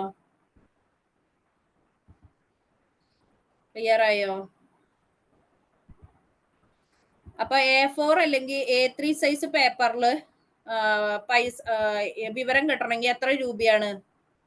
കേരളത്തിന്റെ കാര്യമല്ല ചോദിച്ചത്. 2 രൂപ. 2 രൂപ. കേരളത്തിലാണെങ്കിലോ 3 രൂപ. 3 രൂപ. കേരളത്തിൽ ഡിസ്ക് ഇലക്ട്രോണിക് മാധ്യമം മുഖേന വിവരം കിട്ടണമെങ്കിൽ എത്ര രൂപയാ? 75. ഇനി ആർക്കൊക്കെ ഫീസ് ഇല്ലാത്തത്? BPL-കാർക്ക് ഇല്ല. പിന്നെ 30 ദിവസത്തിന് ശേഷം 30 ദിവസത്തിനുള്ളിൽ നമുക്ക് വിവരം കിട്ടിയില്ല എന്നുണ്ടെങ്കിൽ പിന്നീട് 30 ദിവസം കഴിഞ്ഞാണ് നമുക്ക് തരണേന്നുണ്ടെങ്കിൽ അത് സൗജന്യമായിട്ട് കിട്ടും. മൂന്നാം കക്ഷിയുടെ കേസിലാണെങ്കിൽ 40 ദിവസത്തിനുള്ളിൽ തന്നില്ലെങ്കിൽ പിന്നീടുള്ള സൗജന്യമായിട്ടാണ് കിട്ടുക. ഓക്കെ, ക്ലിയർ അല്ലേ? ഓക്കെ, ഇനി അടുത്ത് ഇതാണ് നമ്മൾ നേരത്തെ പറഞ്ഞത്, നമ്മളൊരു അപേക്ഷ കൊടുത്തത് പബ്ലിക് ഇൻഫർമേഷൻ ഓഫീസർക്കാണ്. ഒന്നെങ്കിൽ നമുക്ക് പബ്ലിക് ഇൻഫർമേഷൻ ഓഫീസർക്ക് കൊടുക്കാം, അല്ലെങ്കിൽ അസിസ്റ്റന്റ് പബ്ലിക് ഇൻഫോർമേഷൻ ഓഫീസർക്ക് കൊടുക്കാം. അപ്പൊ അപേക്ഷ നമ്മൾ കൊടുത്തത് പബ്ലിക് ഇൻഫോർമേഷൻ ഓഫീസർക്ക് ആണെന്നുണ്ടെങ്കിൽ 30 ദിവസത്തിനുള്ളിൽ നമുക്ക് അതിന്റെ മറുപടി കിട്ടണം. 30 ദിവസത്തിനുള്ളിൽ അപേക്ഷ സമർപ്പിച്ചത് നമ്മൾ പബ്ലിക് ഇൻഫോർമേഷൻ ഓഫീസർക്കാണെങ്കിൽ 30 ദിവസത്തിനുള്ളിൽ മറുപടി കിട്ടണം. അതുകൊണ്ടാണ് ഈ 30 ദിവസത്തെ പരിധിക്കുള്ളിൽ പൊതു അതോറിറ്റി അപേക്ഷ വിവരം നൽകിയില്ലെങ്കിൽ അതിനുശേഷം വിവരങ്ങൾ സൗജന്യമായിട്ട് നൽകേണ്ടത് എന്നുള്ള ക്ലോസ് വെച്ചേക്കണം. ഇനി നമ്മൾ വെക്കണത് അസിസ്റ്റന്റ് പബ്ലിക് ഇൻഫോർമേഷൻ ഓഫീസർക്കാണെന്നുണ്ടെങ്കിൽ അദ്ദേഹം മറുപടി നൽകേണ്ടത് 35 ദിവസത്തിനുള്ളത്. ഇമ്പോർട്ടന്റ് ആട്ടാ. നമ്മൾ പബ്ലിക് ഇൻഫോർമേഷൻ ഓഫീസർക്കാണ് നമ്മൾ അപേക്ഷ സമർപ്പിച്ചതെന്നുണ്ടെങ്കിൽ 30 ദിവസത്തിനുള്ളിൽ നമുക്ക് മറുപടി കിട്ടണം. അത് കൊടുത്തത് നമ്മൾ അസിസ്റ്റന്റ് പബ്ലിക് ഇൻഫോർമേഷൻ ഓഫീസർക്കാണെങ്കിൽ മറുപടി ലഭിക്കേണ്ടത് 35 ദിവസത്തിനുള്ളിലാണ്.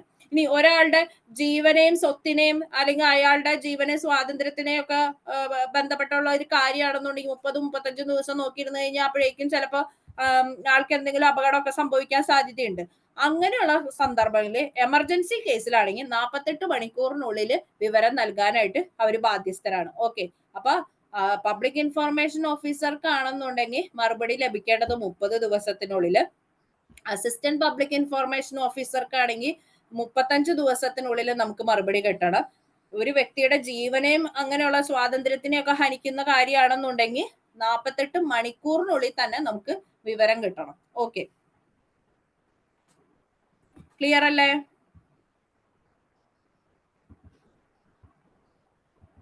ക്ലിയർ അല്ലേ?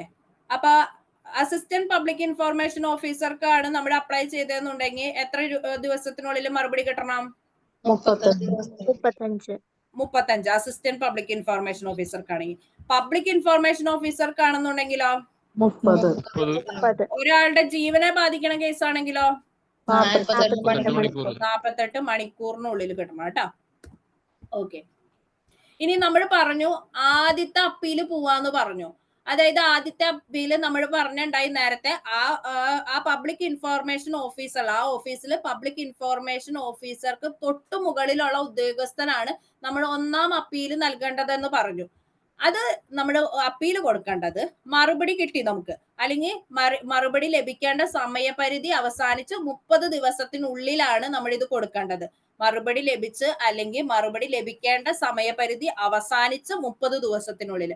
ഓക്കെ, ക്ലിയർ ആയില്ലോ? ആദ്യത്തെ അപ്പീല് നമ്മൾ കിട്ടേണ്ടത്, മറുപടിയിൽ നമ്മൾ സാറ്റിസ്ഫൈഡ് അല്ലാത്തതുകൊണ്ടാണല്ലോ അപ്പീല് പോണത്. അപ്പൊ ഒന്നെങ്കിൽ മറുപടി ലഭിച്ച അല്ലെങ്കിൽ മറുപടി വന്നിട്ട് കിട്ടിയില്ല എന്നുണ്ടെങ്കിൽ ആ സമയപരിധി അവസാനിച്ച് 30 ദിവസത്തിനുള്ളിലാണ് ആദ്യത്തെ അപ്പീല് പോണ്ടത്. ഇനി ഒന്നാം അപ്പീല് തീർപ്പാക്കേണ്ടത് 30 ദിവസത്തിനുള്ളില്. നമ്മുടെ അപ്പീല് കൊടുത്തു കഴിഞ്ഞാൽ അതിനുള്ള ആൻസർ കിട്ടണമല്ലോ. ആ ഒന്നാം അപ്പീല് തീർപ്പാക്കേണ്ടത് 30 ദിവസത്തിനുള്ളിൽ. ഇനി എന്തെങ്കിലുമൊക്കെ കാരണങ്ങൾ കൃത്യമായിട്ട് രേഖപ്പെടുത്തിയ 45 ദിവസം വരെ ആയാലും കുഴപ്പമില്ല. ഇനി രണ്ടാം അപ്പീൽ, അത് കഴിഞ്ഞ് നമ്മൾ അതിലും സാറ്റിസ്ഫൈഡ് അല്ലെങ്കിൽ രണ്ടാമത്തെ അപ്പീൽ പോവാന്ന് പറഞ്ഞു. അത് നമ്മൾ പറഞ്ഞു ഒന്നെങ്കിൽ കേന്ദ്രത്തിലെ അല്ലെങ്കിൽ സംസ്ഥാനത്തെ വിവരാവകാശ കമ്മീഷനിലാണ് പോണ്ടത്. അത് നമ്മൾ 90 ദിവസത്തിനുള്ളിൽ പോകണം. കാര്യം 30 ദിവസം നമുക്ക് ആദ്യത്തെ മറുപടി കിട്ടാൻ, പിന്നെ അപ്പീൽ പോകാൻ ഒരു 30 ദിവസം, അപ്പൊ 60 ദിവസമായി, പിന്നെ 30 ദിവസത്തിനുള്ളിൽ, അങ്ങനെ മൊത്തം 90 ദിവസത്തിനുള്ളിൽ രണ്ടാം അപ്പീൽ സമർപ്പിക്കണം. ഇനി ഈ പറഞ്ഞ കേന്ദ്ര സംസ്ഥാന വിവരാവകാശ കമ്മീഷണറാണല്ലോ രണ്ടാം അപ്പീൽ വെക്കേണ്ടത്. അതിന് സമയപരിധി പറഞ്ഞിട്ടില്ല കേട്ടോ. അത് എത്ര ദിവസത്തിനുള്ളിൽ നമുക്ക് ആൻസർ കിട്ടണമെന്ന് എവിടെയും പറഞ്ഞിട്ടില്ല കേട്ടോ. അപ്പോ നിങ്ങൾ പറഞ്ഞ ഒന്നാം അപ്പീല് തീർപ്പാക്കേണ്ടത് ഉള്ള ടൈം ഏതാ, ലിമിറ്റ് എത്രയാ? 30. രണ്ടാം അപ്പീലാണെങ്കിലോ 90. രണ്ടാം അപ്പീലാണെങ്കിൽ 90 ദിവസത്തിനുള്ളിൽ. രണ്ടാം അപ്പീൽ ആർക്കാ പോണ്ടേ? കേന്ദ്ര സംസ്ഥാന വിവരാവകാശ കമ്മീഷൻ. കേന്ദ്ര അല്ലെങ്കിൽ സംസ്ഥാനത്തെ വിവരാവകാശ കമ്മീഷനിൽ. ഒന്നാമത്തെ അപ്പീൽ ആർക്കാ പോണ്ടത്? തൊട്ട് മുകളിലുള്ള പബ്ലിക് ഇൻഫോർമേഷൻ ഓഫീസറിന്റെ തൊട്ട് മുകളിലുള്ള ഉദ്യോഗസ്ഥ ഓഫീസിലെ. ഓക്കെ, ഇനി ഒരു ദിവസത്തെ ഫൈൻ എത്രയായിരിക്കും? പബ്ലിക് ഇൻഫോർമേഷൻ ഓഫീസർ അല്ലെങ്കിൽ അതിന്റെ ബന്ധപ്പെട്ട ഉദ്യോഗസ്ഥൻ നമുക്ക് വിവരം തന്നില്ല എന്നുണ്ടെങ്കിൽ ഒരു ദിവസം ഫൈൻ 250 രൂപ. ഓക്കെ, ഇനി അടുത്തത് പറയാം. ഇനി നമ്മൾ പറഞ്ഞിട്ട് സെഷൻ 8, ഇത് ഇമ്പോർട്ടന്റ് ആട്ടോ. സെഷൻ 8ലാണ് ഏതൊക്കെ വിവരങ്ങളും നമുക്ക് തരാൻ പാടില്ല. എല്ലാ വിവരങ്ങളും അങ്ങനെ എല്ലാ വിവരങ്ങളും അങ്ങനെ തരാൻ പാടുണ്ടോ? ഇല്ല. ചില വിവരങ്ങൾ നമുക്ക് ഒഴിവാക്കാൻ പറ്റും. ഗവൺമെന്റിന് ചില വിവരങ്ങളൊന്നും നമുക്ക് തരേണ്ട കാര്യമില്ല. അതിനെപ്പറ്റി പറയുന്ന സെഷനാണ് സെഷൻ 8. അതായത് ഒന്നുമില്ല, ഭാരതത്തിന്റെ പരമാധികാര അഖണ്ഡത, നമ്മുടെ രാജ്യത്തിന് എന്തെങ്കിലും സുരക്ഷാ ഭീഷണി അല്ലെങ്കിൽ തന്ത്രപ്രധാനമായിട്ടുള്ള വലിയ വലിയ കാര്യങ്ങളെ പറ്റിയുള്ള കാര്യങ്ങളൊക്കെ നമുക്ക് തന്നു കഴിഞ്ഞാൽ എന്താ, സുരക്ഷാ വീഴ്ചകളും വലിയ വലിയ പ്രശ്നങ്ങളൊക്കെ ഉണ്ടാവും. അപ്പൊ അങ്ങനെയുള്ള കാര്യങ്ങളൊന്നും നമുക്ക് തരേണ്ട യാതൊരു ഉത്തരവാദിത്വവും ഗവൺമെന്റിന് ഇല്ല. ഭാരതത്തിന്റെ പരമാധികാരത്തെയും അഖണ്ഡതയും രാജ്യത്തിന്റെ, ഇതൊക്കെ ഒന്ന് വായിച്ചു പോയാൽ മതി, നമുക്ക് ആ കൺസെപ്റ്റ് കിട്ടിയാൽ മതി കേട്ടോ. ഭാരതത്തിന്റെ പരമാധികാരത്തെയും അഖണ്ഡതയും രാജ്യത്തിന്റെ സുരക്ഷിതത്വത്തെയും പ്രാധാന്യത്തെയും ശാസ്ത്രീയവും സാമ്പത്തികവുമായ താല്പര്യങ്ങളെ വിദേശ രാജ്യവുമായിട്ടുള്ള ബന്ധത്തെയും ഹാനികരമായി ബാധിക്കുന്ന ഒന്നും, അല്ലെങ്കിൽ ഒരു കുറ്റകൃത്യത്തിന് പ്രേരണ നൽകുന്ന ഒന്നും വിവരത്തിന്റെ അതൊന്നും വെളിപ്പെടുത്തേണ്ട കാര്യമില്ല. പിന്നെ ഏതെങ്കിലും നിയമം കോടതിയിലോ ട്രിബ്യൂണലിലോ, അതായത് കോടതിയൊക്കെ നിരോധിച്ചിട്ടുള്ള ഒരു കാര്യം അല്ലെങ്കിൽ കോടതിയിൽ ഇരിക്കണ കേസുകളെ സംബന്ധിച്ചുള്ള കാര്യങ്ങളൊന്നും വെളിപ്പെടുത്തേണ്ട യാതൊരു കാര്യമില്ല. കോടതിയിൽ ഇരിക്കണ കാര്യങ്ങളൊന്നും നമ്മളോട് പറയേണ്ട കാര്യമില്ല. അതൊക്കെ സെക്യൂരിറ്റി പരമായ കാരണങ്ങൾ കൊണ്ട് അത് പിന്നീട് മിസ്യൂസ് ചെയ്യപ്പെടാം. അപ്പൊ കോടതിയെ ലക്ഷ്യമായി തീരുന്നതായ കാര്യങ്ങളൊന്നും വെളിപ്പെടുത്തേണ്ട കാര്യമില്ല. അല്ലെങ്കിൽ ഏതെങ്കിലും നിയമപ്രകാരം കോടതിയിലോ ട്രിബ്യൂണലുകളിലോ അതിന്റെ പ്രസിദ്ധീകരണം പ്രത്യക്ഷമായിട്ട് നിരോധിച്ചിട്ടുള്ള കാര്യങ്ങളൊന്നും നമുക്ക് തരേണ്ട കാര്യമില്ല. ഇനി പാർലമെന്റിന്റെയോ സംസ്ഥാന നിയമസഭയുടെയോ വിശേഷ അധികാരത്തിന്, പാർലമെന്റിനും സംസ്ഥാനത്തിനൊക്കെ കുറച്ച് വിശേഷ അധികാരമുണ്ട്. ആ വിശേഷ അധികാരത്തിനെ ലംഘിക്കുന്ന വിവരങ്ങളൊന്നും നമുക്ക് തരേണ്ട കാര്യമില്ല. ഒന്ന് രാജ്യത്തിന്റെ സുരക്ഷ, അഖണ്ഡത, പരമാധികാരം, രാജ്യത്തെ ബാധിക്കുന്ന കാര്യങ്ങളൊന്നും, രാജ്യത്തിന് ഭീഷണിയാകാവുന്ന കാര്യങ്ങളൊന്നും നമുക്ക് തരേണ്ട കാര്യമില്ല. കോടതിയിൽ ഇരിക്കണ കാര്യങ്ങൾ, കേസിലൊക്കെ ഇരിക്കണ കാര്യങ്ങൾ നമുക്ക് തരേണ്ട കാര്യമില്ല. പിന്നെ പാർലമെന്റിന്റെ അല്ലെങ്കിൽ സംസ്ഥാന നിയമസഭയുടെ വിശേഷ അവകാശത്തിന്റെ ലംഘനമാകുന്ന കാര്യങ്ങളൊന്നും നമുക്ക് തരേണ്ട കാര്യമില്ല. പിന്നെ ഒരാൾക്ക് വിശ്വാസത്തിന്റെ പുറത്ത് കിട്ടിയ വിവരങ്ങള് അതൊന്നും ശരിക്കും പറഞ്ഞാൽ തരേണ്ട കാര്യമില്ല. അത് ഇങ്ങനെ മറ്റു രാജ്യങ്ങളൊക്കെ ആയിട്ടുള്ള ഇതിന്റെ വിശ്വാസത്തിന്റെ പുറത്തൊക്കെ നമുക്ക് കിട്ടിയ വിവരങ്ങളായിരിക്കും. വിദേശ സർക്കാരിൽ നിന്ന് ലഭിച്ചിട്ടുള്ള രഹസ്യ വിവരം, അങ്ങനത്തെയൊക്കെയുള്ള ഇൻഫോർമേഷൻ ആവും. വിശ്വാസത്തിന്റെ പുറത്ത് നമുക്ക് ഒരു വ്യക്തിക്ക് കിട്ടിയ വിവരങ്ങളൊന്നും ശരിക്കും പുറത്തു വിടേണ്ട ഒരു കാര്യമില്ല. പക്ഷെ അത് പൊതുജനത്തിന്റെ അഭിപ്രായ പ്രകാരം അതെന്തായാലും പൊതുജനത്തിനെ ബാധിക്കുന്ന കാര്യമാണ്. അതുകൊണ്ട് അത് വെളിപ്പെടുത്തി കിട്ടണമെന്ന് പൊതുജനത്തിന്റെ ഭൂരിപക്ഷ താല്പര്യം ഉണ്ടെങ്കിൽ അത് കൊടുക്കാനായിട്ട് ബാധ്യസ്ഥരാണ്. ആ വിവരം ലഭിക്കാനായിട്ട് നമുക്ക് അവകാശമുണ്ട്. പക്ഷെ അല്ലാണ്ട് ഒരു വിശ്വാസത്തിന്റെ പുറത്ത് തരുന്ന വിവരങ്ങളൊന്നും തരേണ്ട കാര്യമില്ല. ഓക്കെ. തക്കതായ അധികാര സ്ഥാനത്തിന് പൊതുജനത്തിന്റെ ഭൂരിപക്ഷ താല്പര്യം അത്തരം വിവരത്തിന്റെ വെളിപ്പെടുത്തൽ ആവശ്യപ്പെടുന്നു. ഈ സെന്റൻസ് ഒന്നും കണ്ട് പേടിക്കണ്ട. പൊതുജനത്തിന് മൊത്തത്തില് പൊതു താല്പര്യ ഹർജി എന്നൊക്കെ പറയില്ലേ, അപ്പൊ പൊതു താല്പര്യത്തിന് ഈ വിവരം കിട്ടിയേ പറ്റൂ എന്ന് തോന്നുന്ന വിവരങ്ങൾ മാത്രമാണ് നമുക്ക് വെളിപ്പെടുത്താനായിട്ട് റൈറ്റ് ഉള്ളൂ. അല്ലാത്തതൊന്നും തരേണ്ട കാര്യമില്ല. അതേപോലെ വിദേശ സർക്കാരിൽ നിന്ന് ലഭിച്ചിട്ടുള്ള രഹസ്യ വിവരം തരേണ്ട കാര്യമില്ല. പിന്നെ നമുക്കറിയാം കുറ്റവാളിയുടെ അറസ്റ്റിനെയോ പ്രോസിക്യൂഷനെയോ അങ്ങനെയുള്ള കേസുകളുമായിട്ട് ബന്ധപ്പെട്ട അവരുടെ പ്രൊസീജിയേഴ്സിനെ തടസ്സപ്പെടുത്തുന്ന കാര്യങ്ങളൊന്നും നമുക്ക് പറയേണ്ട കാര്യമില്ല.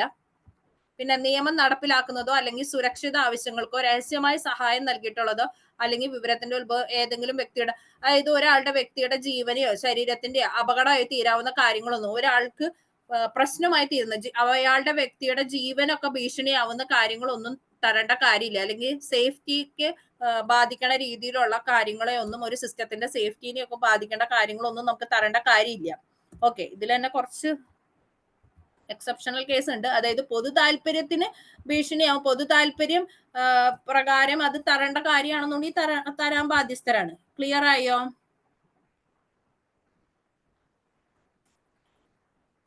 ക്ലിയർ ആയോ? ഞാൻ സിമ്പിൾ ആയിട്ട് ഒന്നും കൂടി പറയാം. രാജ്യത്തിന് ഭീഷണിയാകാവുന്ന ഒരു കാര്യങ്ങളും നമുക്ക് തരേണ്ട കാര്യമില്ല.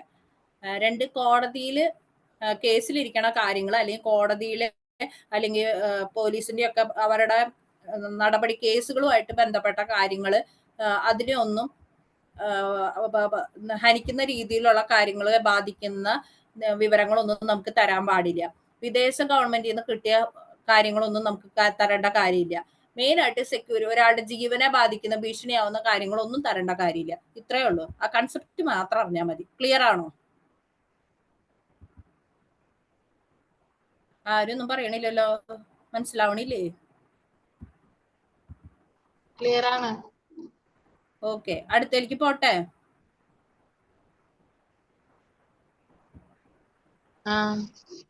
ഓക്കെ, ഇതൊരു ഡ്രൈ ആയിട്ടുള്ള സബ്ജക്റ്റ് ആണ് കേട്ടോ.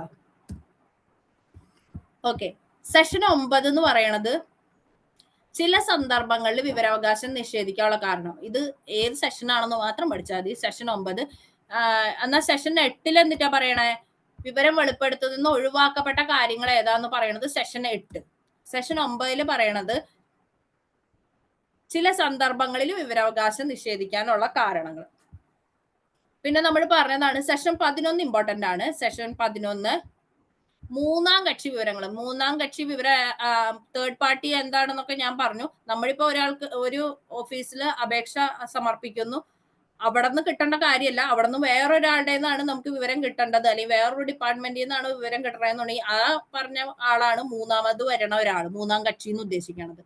അത് ചിലപ്പോൾ സ്ഥാപനമാവാം, വ്യക്തികളാവാം. ഓക്കെ, അപ്പൊ മൂന്നാം കക്ഷി വിവരങ്ങൾ എന്ന് പറയുന്നത് തേർഡ് പാർട്ടി ഇൻഫർമേഷൻ, അതുമായിട്ട് ബന്ധപ്പെട്ട സെഷനാണ് സെഷൻ 11. ഇനി മൂന്നാം കക്ഷിയുടെ വിവരങ്ങൾ ഉൾപ്പെടുന്നുവെങ്കിൽ മറുപടി ലഭിക്കേണ്ടത് നമ്മൾ പറഞ്ഞു. ഞാൻ നേരത്തെ പറഞ്ഞതാണ്, നമുക്ക് 30 ദിവസത്തിനുള്ളിൽ ശരിക്കും പറഞ്ഞാൽ റിപ്ലൈ കിട്ടണം നമ്മുടെ അപേക്ഷ കൊടുത്തു കഴിഞ്ഞു കഴിഞ്ഞാൽ. പക്ഷെ ഈ മൂന്നാമത് ഒരാളുടെ കയ്യിൽ നിന്ന് അല്ലെങ്കിൽ മൂന്നാമതൊരു ഡിപ്പാർട്ട്മെന്റിൽ നിന്നാണ് നമുക്ക് ആൻസർ കിട്ടണ്ടെന്നുണ്ടെങ്കിൽ അവർക്ക് അത് കൊടുക്കാൻ വേണമല്ലോ. ഒരു 5 ദിവസം ആ ഡിപ്പാർട്ട്മെന്റിലേക്ക് ആ സാധനം വെക്കാൻ വേണം, ഒരു 5 ദിവസം. എന്നിട്ട് അയാൾ ഉത്തരം തരാൻ വേണം ഒരു 5 ദിവസം. അങ്ങനെ മൊത്തം മൂന്നാം കക്ഷിക്ക് മറുപടി നൽകാനുള്ള സമയപരിധി 10 ദിവസം. അങ്ങനെയാണ് ഈ മൂന്നാം കക്ഷിയുടെ വിവരം ഉൾപ്പെടുന്നെങ്കിൽ മറുപടി 40 ദിവസത്തിനുള്ളിൽ എന്ന് പറയണത്. അതായത് നമ്മളിപ്പോ കൊടുത്ത ഡിപ്പാർട്ട്മെന്റിലല്ല അതിന്റെ ആൻസർ, അവരല്ല അതിന് ആൻസർ പറയേണ്ടതെന്നുണ്ടെങ്കിൽ അവരത് ഹാൻഡ് ഓവർ ചെയ്യാനായിട്ട് 5 ദിവസത്തിനുള്ളിൽ ഹാൻഡ് ഓവർ ചെയ്യണം എന്നാണ് നിയമം. 5 ദിവസത്തിനുള്ളിൽ ഹാൻഡ് ഓവർ ചെയ്യണം. അത് കഴിഞ്ഞ് 5 ദിവസത്തിനുള്ളിൽ അവർക്ക് മറുപടി കൊടുക്കണം. അങ്ങനെ മൊത്തം ഒരു 10 ദിവസത്തെ ഗ്യാപ്പ്. അങ്ങനെയാണ് ഈ 40 ദിവസം എന്ന കാര്യം പറയണത്. ക്ലിയർ ആയോ?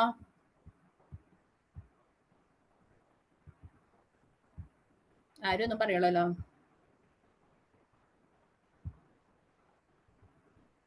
ക്ലിയർ ആണോ? ക്ലിയർ ആണ്. ഓക്കെ, അപ്പൊ മൂന്നാം കക്ഷിയുടെ കേസിലാണെന്നുണ്ടെങ്കിൽ എത്ര ദിവസത്തിനുള്ളിൽ വിവരം കിട്ടണം? 40 ദിവസത്തിനുള്ളിൽ. 40 ദിവസത്തിനുള്ളിൽ കേട്ടോ. ഓക്കെ, മൂന്നാം കക്ഷിയോട് അഭിപ്രായം ആരായൻ, അതായത് അവർക്ക് അവരോട് ഇതിന്റെ ആൻസർ പറയണുണ്ടോ അതിനുള്ള അഭിപ്രായം ആരായ 5 ദിവസം വേണം. മറുപടി നൽകാൻ 10 ദിവസത്തിനുള്ളിൽ തരണം. അപേക്ഷ മറ്റൊരു വിവരാധികാരികൾക്ക് കൊടുക്കാൻ, അതായത് നമുക്ക് ചോദിച്ച ഡിപ്പാർട്ട്മെന്റിൽ നിന്നല്ല വേറൊരു ഇതിൽ നിന്നാണെന്നുണ്ടെങ്കിൽ അത് ആ ഡിപ്പാർട്ട്മെന്റിലേക്ക് ഹാൻഡ് ഓവർ ചെയ്യാൻ 5 ദിവസം. അവിടെ നിന്ന് ഒരു മറുപടി കിട്ടാൻ 5 ദിവസം. മൊത്തം 10 ദിവസത്തെ ഗ്യാപ്പ്. അപ്പൊ മൊത്തം 40 ദിവസത്തിനുള്ളിൽ മറുപടി കിട്ടും. ഇനി ഇത് ഇമ്പോർട്ടന്റ് ആണ്. വിവരാവകാശ നിയമപ്രകാരം അപേക്ഷ സമർപ്പിച്ച ആദ്യത്തെ വ്യക്തിയാണ് ഷാഹിദ് റാസ ബർണൈ. അദ്ദേഹം പൂനെ പോലീസ് സ്റ്റേഷനിലാണ് അപേക്ഷ കൊടുത്തത് കേട്ടോ. ഷാഹിദ് റാസ ബർണൈ ആണ് വിവരാവകാശ നിയമപ്രകാരം ആദ്യമായിട്ട് അപേക്ഷ സമർപ്പിച്ചത്. ഇനി ഇതൊന്ന് ജസ്റ്റ് അറിഞ്ഞിരിക്കുക. കൃത്യമായ വിവരം നൽകുന്നതിൽ വീഴ്ച വരുത്തിയ പബ്ലിക് ഇൻഫർമേഷൻ ഓഫീസർക്കെതിരെ ജാമ്യമില്ലാ വാറണ്ട് പുറപ്പെടുവിച്ച സംസ്ഥാനമാണ് അരുണാചൽ പ്രദേശ് കേട്ടോ. അരുണാചൽ പ്രദേശ്. ഓക്കെ, അടുത്തത് ടെലഫോണിലൂടെ വിവരാവകാശ നിയമപ്രകാരം അപേക്ഷ സമർപ്പിക്കാനുള്ള സംവിധാനം ഏർപ്പെടുത്തിയ സംസ്ഥാനമാണ് ഉത്തർപ്രദേശ്. ഉത്തർപ്രദേശ് കേട്ടോ. ക്ലിയർ അല്ലേ?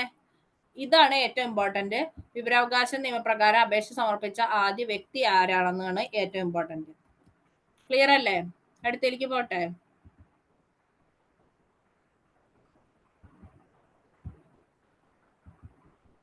വിവരാവകാശ നിയമം നിലവിൽ വന്ന ഡേറ്റ് എന്നാ? 2005 ഒക്ടോബർ 12. പാർലമെന്റ് പാസ്സാക്കിയ date 2005 June 15. Okay, June 15. Public information ഓഫീസർക്ക് ആണെന്ന് കൊടുത്തേന്നുണ്ടെങ്കിൽ എത്ര ദിവസത്തിനുള്ളിൽ മറുപടി കിട്ടണം? 30. അസിസ്റ്റന്റ് പബ്ലിക് ഇൻഫർമേഷൻ ഓഫീസർക്ക് ആണെങ്കിലോ 35. ഓക്കെ. ഇനി അടുത്തത് 2005 12ാമത്തെ വകുപ്പ് പ്രകാരമാണ് കേന്ദ്ര വിവരാവകാശ കമ്മീഷൻ രൂപീകരിച്ചിരിക്കുന്നത് കേട്ടോ.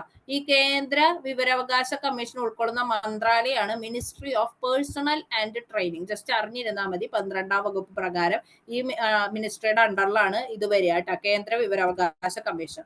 ഇനി ഇതാണ് ഇമ്പോർട്ടന്റ്. കേന്ദ്ര ചീഫ് ഇൻഫോർമേഷൻ കമ്മീഷൻ, ഒരു കേന്ദ്രത്തില് ഒരു ചീഫ് ഇൻഫോർമേഷൻ കമ്മീഷണർ ഉണ്ടാവും. അതുപോലെ തന്നെ 10ൽ കൂടാത്ത ഇൻഫോർമേഷൻ കമ്മീഷണർമാരും ഉണ്ടാവും. അപ്പൊ ഒരു ചീഫ് ഇൻഫോർമേഷൻ കമ്മീഷണറും ഉണ്ടാവും, 10ൽ കൂടാത്ത ഇൻഫോർമേഷൻ കമ്മീഷണർമാരും അടങ്ങുന്നതാണ് ഈ പറഞ്ഞ കേന്ദ്ര വിവരാവകാശ കമ്മീഷൻ എന്ന് പറയുന്നത്. അപ്പൊ കേന്ദ്ര വിവരാവകാശ കമ്മീഷനിൽ ഒരു മുഖ്യ വിവരാവകാശ കമ്മീഷണർ, അതായത് ചീഫ് ഇൻഫോർമേഷൻ കമ്മീഷണറും 10ൽ കൂടാത്ത ഇൻഫോർമേഷൻ കമ്മീഷണർമാരും അടങ്ങുന്നതാണ് കേന്ദ്ര വിവരാവകാശ കമ്മീഷൻ. ഇനി കേന്ദ്ര മുഖ്യ വിവരാവകാശ കമ്മീഷണറായ ആദ്യ വ്യക്തിയാണ് വജാഹത്ത് ഹബീബുള്ള. വജാഹത്ത് ഹബീബുള്ളയാണ് ആദ്യത്തെ മുഖ്യ വിവരാവകാശ കമ്മീഷണർ. കേന്ദ്ര മുഖ്യ വിവരാവകാശ കമ്മീഷണറായ ആദ്യത്തെ വ്യക്തിയാണ് വജാഹത്ത് ഹബീബുള്ള. ആദ്യത്തെ വനിത, കേന്ദ്ര മുഖ്യ വിവരാവകാശ കമ്മീഷണറായ ആദ്യ വനിതയാണ് ദീപക് സന്ധു. രണ്ടാമത്തെ വനിത സുഷമ സിംഗ് കേട്ടോ. അപ്പൊ കേന്ദ്ര മുഖ്യ വിവരാവകാശ കമ്മീഷണറായ ആദ്യ വ്യക്തി വജാഹത്ത് ഹബീബുള്ള, ആദ്യത്തെ വനിത ചോദിച്ചാൽ ദീപക് സന്ധു, രണ്ടാമത്തെ വനിത സുഷമ സിംഗ്. ഇതൊക്കെ ചോദിക്കണതാണ് കേട്ടോ. ഇപ്പോഴത്തെ കേന്ദ്ര മുഖ്യ വിവരാവകാശ കമ്മീഷണറാണ് ഹീരാലാൽ സമാരിയ. ഹീരാലാൽ സമാരിയ എന്ന് പറഞ്ഞ ആളാണ് ഇപ്പോഴത്തെ മുഖ്യ വിവരാവകാശ കമ്മീഷണർ കേട്ടോ. പിന്നെ എക്സാം വരുന്ന സമയത്ത് അപ്ഡേറ്റ് ചെയ്ത് പഠിച്ചോളൂ, ചിലപ്പോ അപ്പൊ മാറിയേക്കാം. അപ്പൊ നിങ്ങൾ മാറിയിട്ടുണ്ടെങ്കിൽ മാറിയത് പഠിക്കാം കേട്ടോ. ഇനി നമുക്ക് ഈ പറഞ്ഞ കേന്ദ്ര മുഖ്യ വിവരാവകാശ കമ്മീഷണർമാരെയും മറ്റ് കമ്മീഷണർമാരെയും ഒക്കെ തെരഞ്ഞെടുക്കുന്ന കമ്മിറ്റി വെറുതെ വന്നിട്ട് അങ്ങനെ എടുക്കല്ല. അതിൽ 3 പ്രധാനപ്പെട്ട അംഗങ്ങൾ അടങ്ങിയ കമ്മിറ്റിയാണ് ഇവരെ അപ്പോയിന്റ് ചെയ്യുക. ഇത് ആരൊക്കെ വേണം എന്ന് തീരുമാനിക്കണത് ഈ കേന്ദ്ര മുഖ്യ വിവരാവകാശ കമ്മീഷണറെയും കമ്മീഷണർമാരെ തെരഞ്ഞെടുക്കുന്ന കമ്മിറ്റിയിൽ 3 ആൾക്കാരാണ് ഉള്ളത്. ഇവരെ തെരഞ്ഞെടുക്കുന്ന കമ്മിറ്റിയിൽ ഒന്ന് പ്രധാനമന്ത്രി, പിന്നെ ലോകസഭയിലെ പ്രതിപക്ഷ നേതാവ്, പിന്നെ പ്രധാനമന്ത്രി നോമിനേറ്റ് ചെയ്യണ ഒരു ക്യാബിനറ്റ് മന്ത്രി. അപ്പൊ 3 പേരടങ്ങണ ഈ സമിതിയാണ് ആരാവണം കേന്ദ്ര മുഖ്യ വിവരാവകാശ കമ്മീഷണർമാര്, മറ്റ് കമ്മീഷണർമാരൊക്കെ ആരാവണം എന്ന് തീരുമാനിക്കുന്നത് ഈ പറഞ്ഞ 3 പേരടങ്ങണ ഒരു സമിതിയാണ്. ഒന്ന് പ്രധാനമന്ത്രി, ലോകസഭാ പ്രതിപക്ഷ നേതാവ്, പ്രധാനമന്ത്രി നാമനിർദ്ദേശം ചെയ്യുന്ന ഒരു ക്യാബിനറ്റ് മന്ത്രി. ഇവരടങ്ങിയ 3 അംഗ സമിതിയാണ് ഇവരെ തെരഞ്ഞെടുക്കുന്നത്.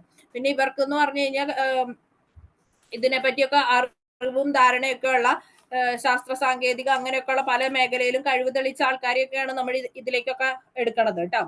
ഓക്കെ.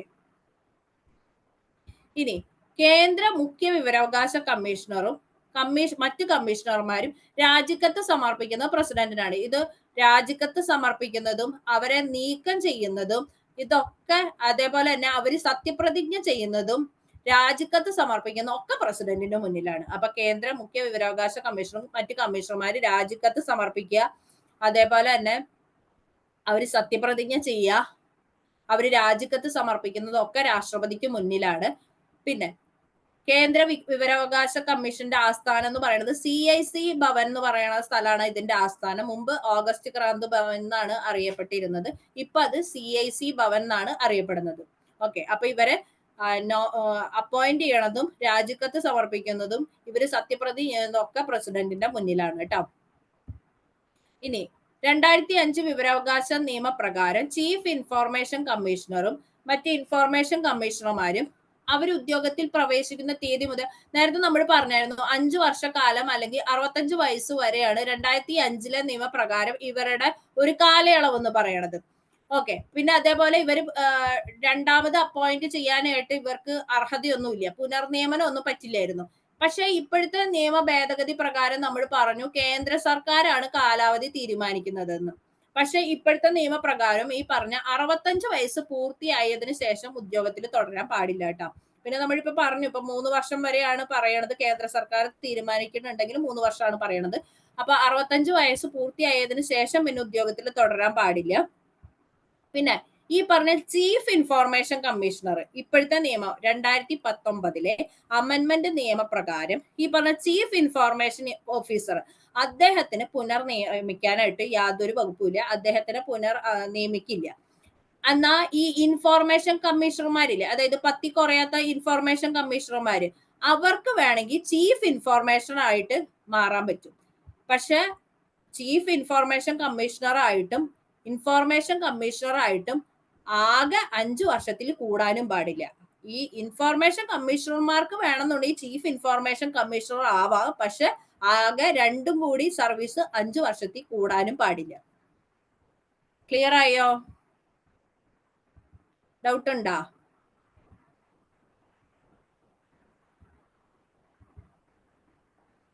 ഒന്നും പറയണില്ലല്ലോ. ക്ലിയർ ആണോ?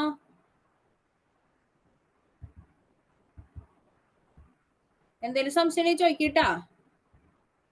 ആരും ഒന്നും പറയണല്ലോ. ക്ലിയർ അല്ലേ? അശ്വതി മാത്രം പറയണോ? അലീന, ബാക്കി എല്ലാവർക്കും ക്ലിയർ അല്ലേ? ക്ലിയർ ആണ്. ഓക്കെ.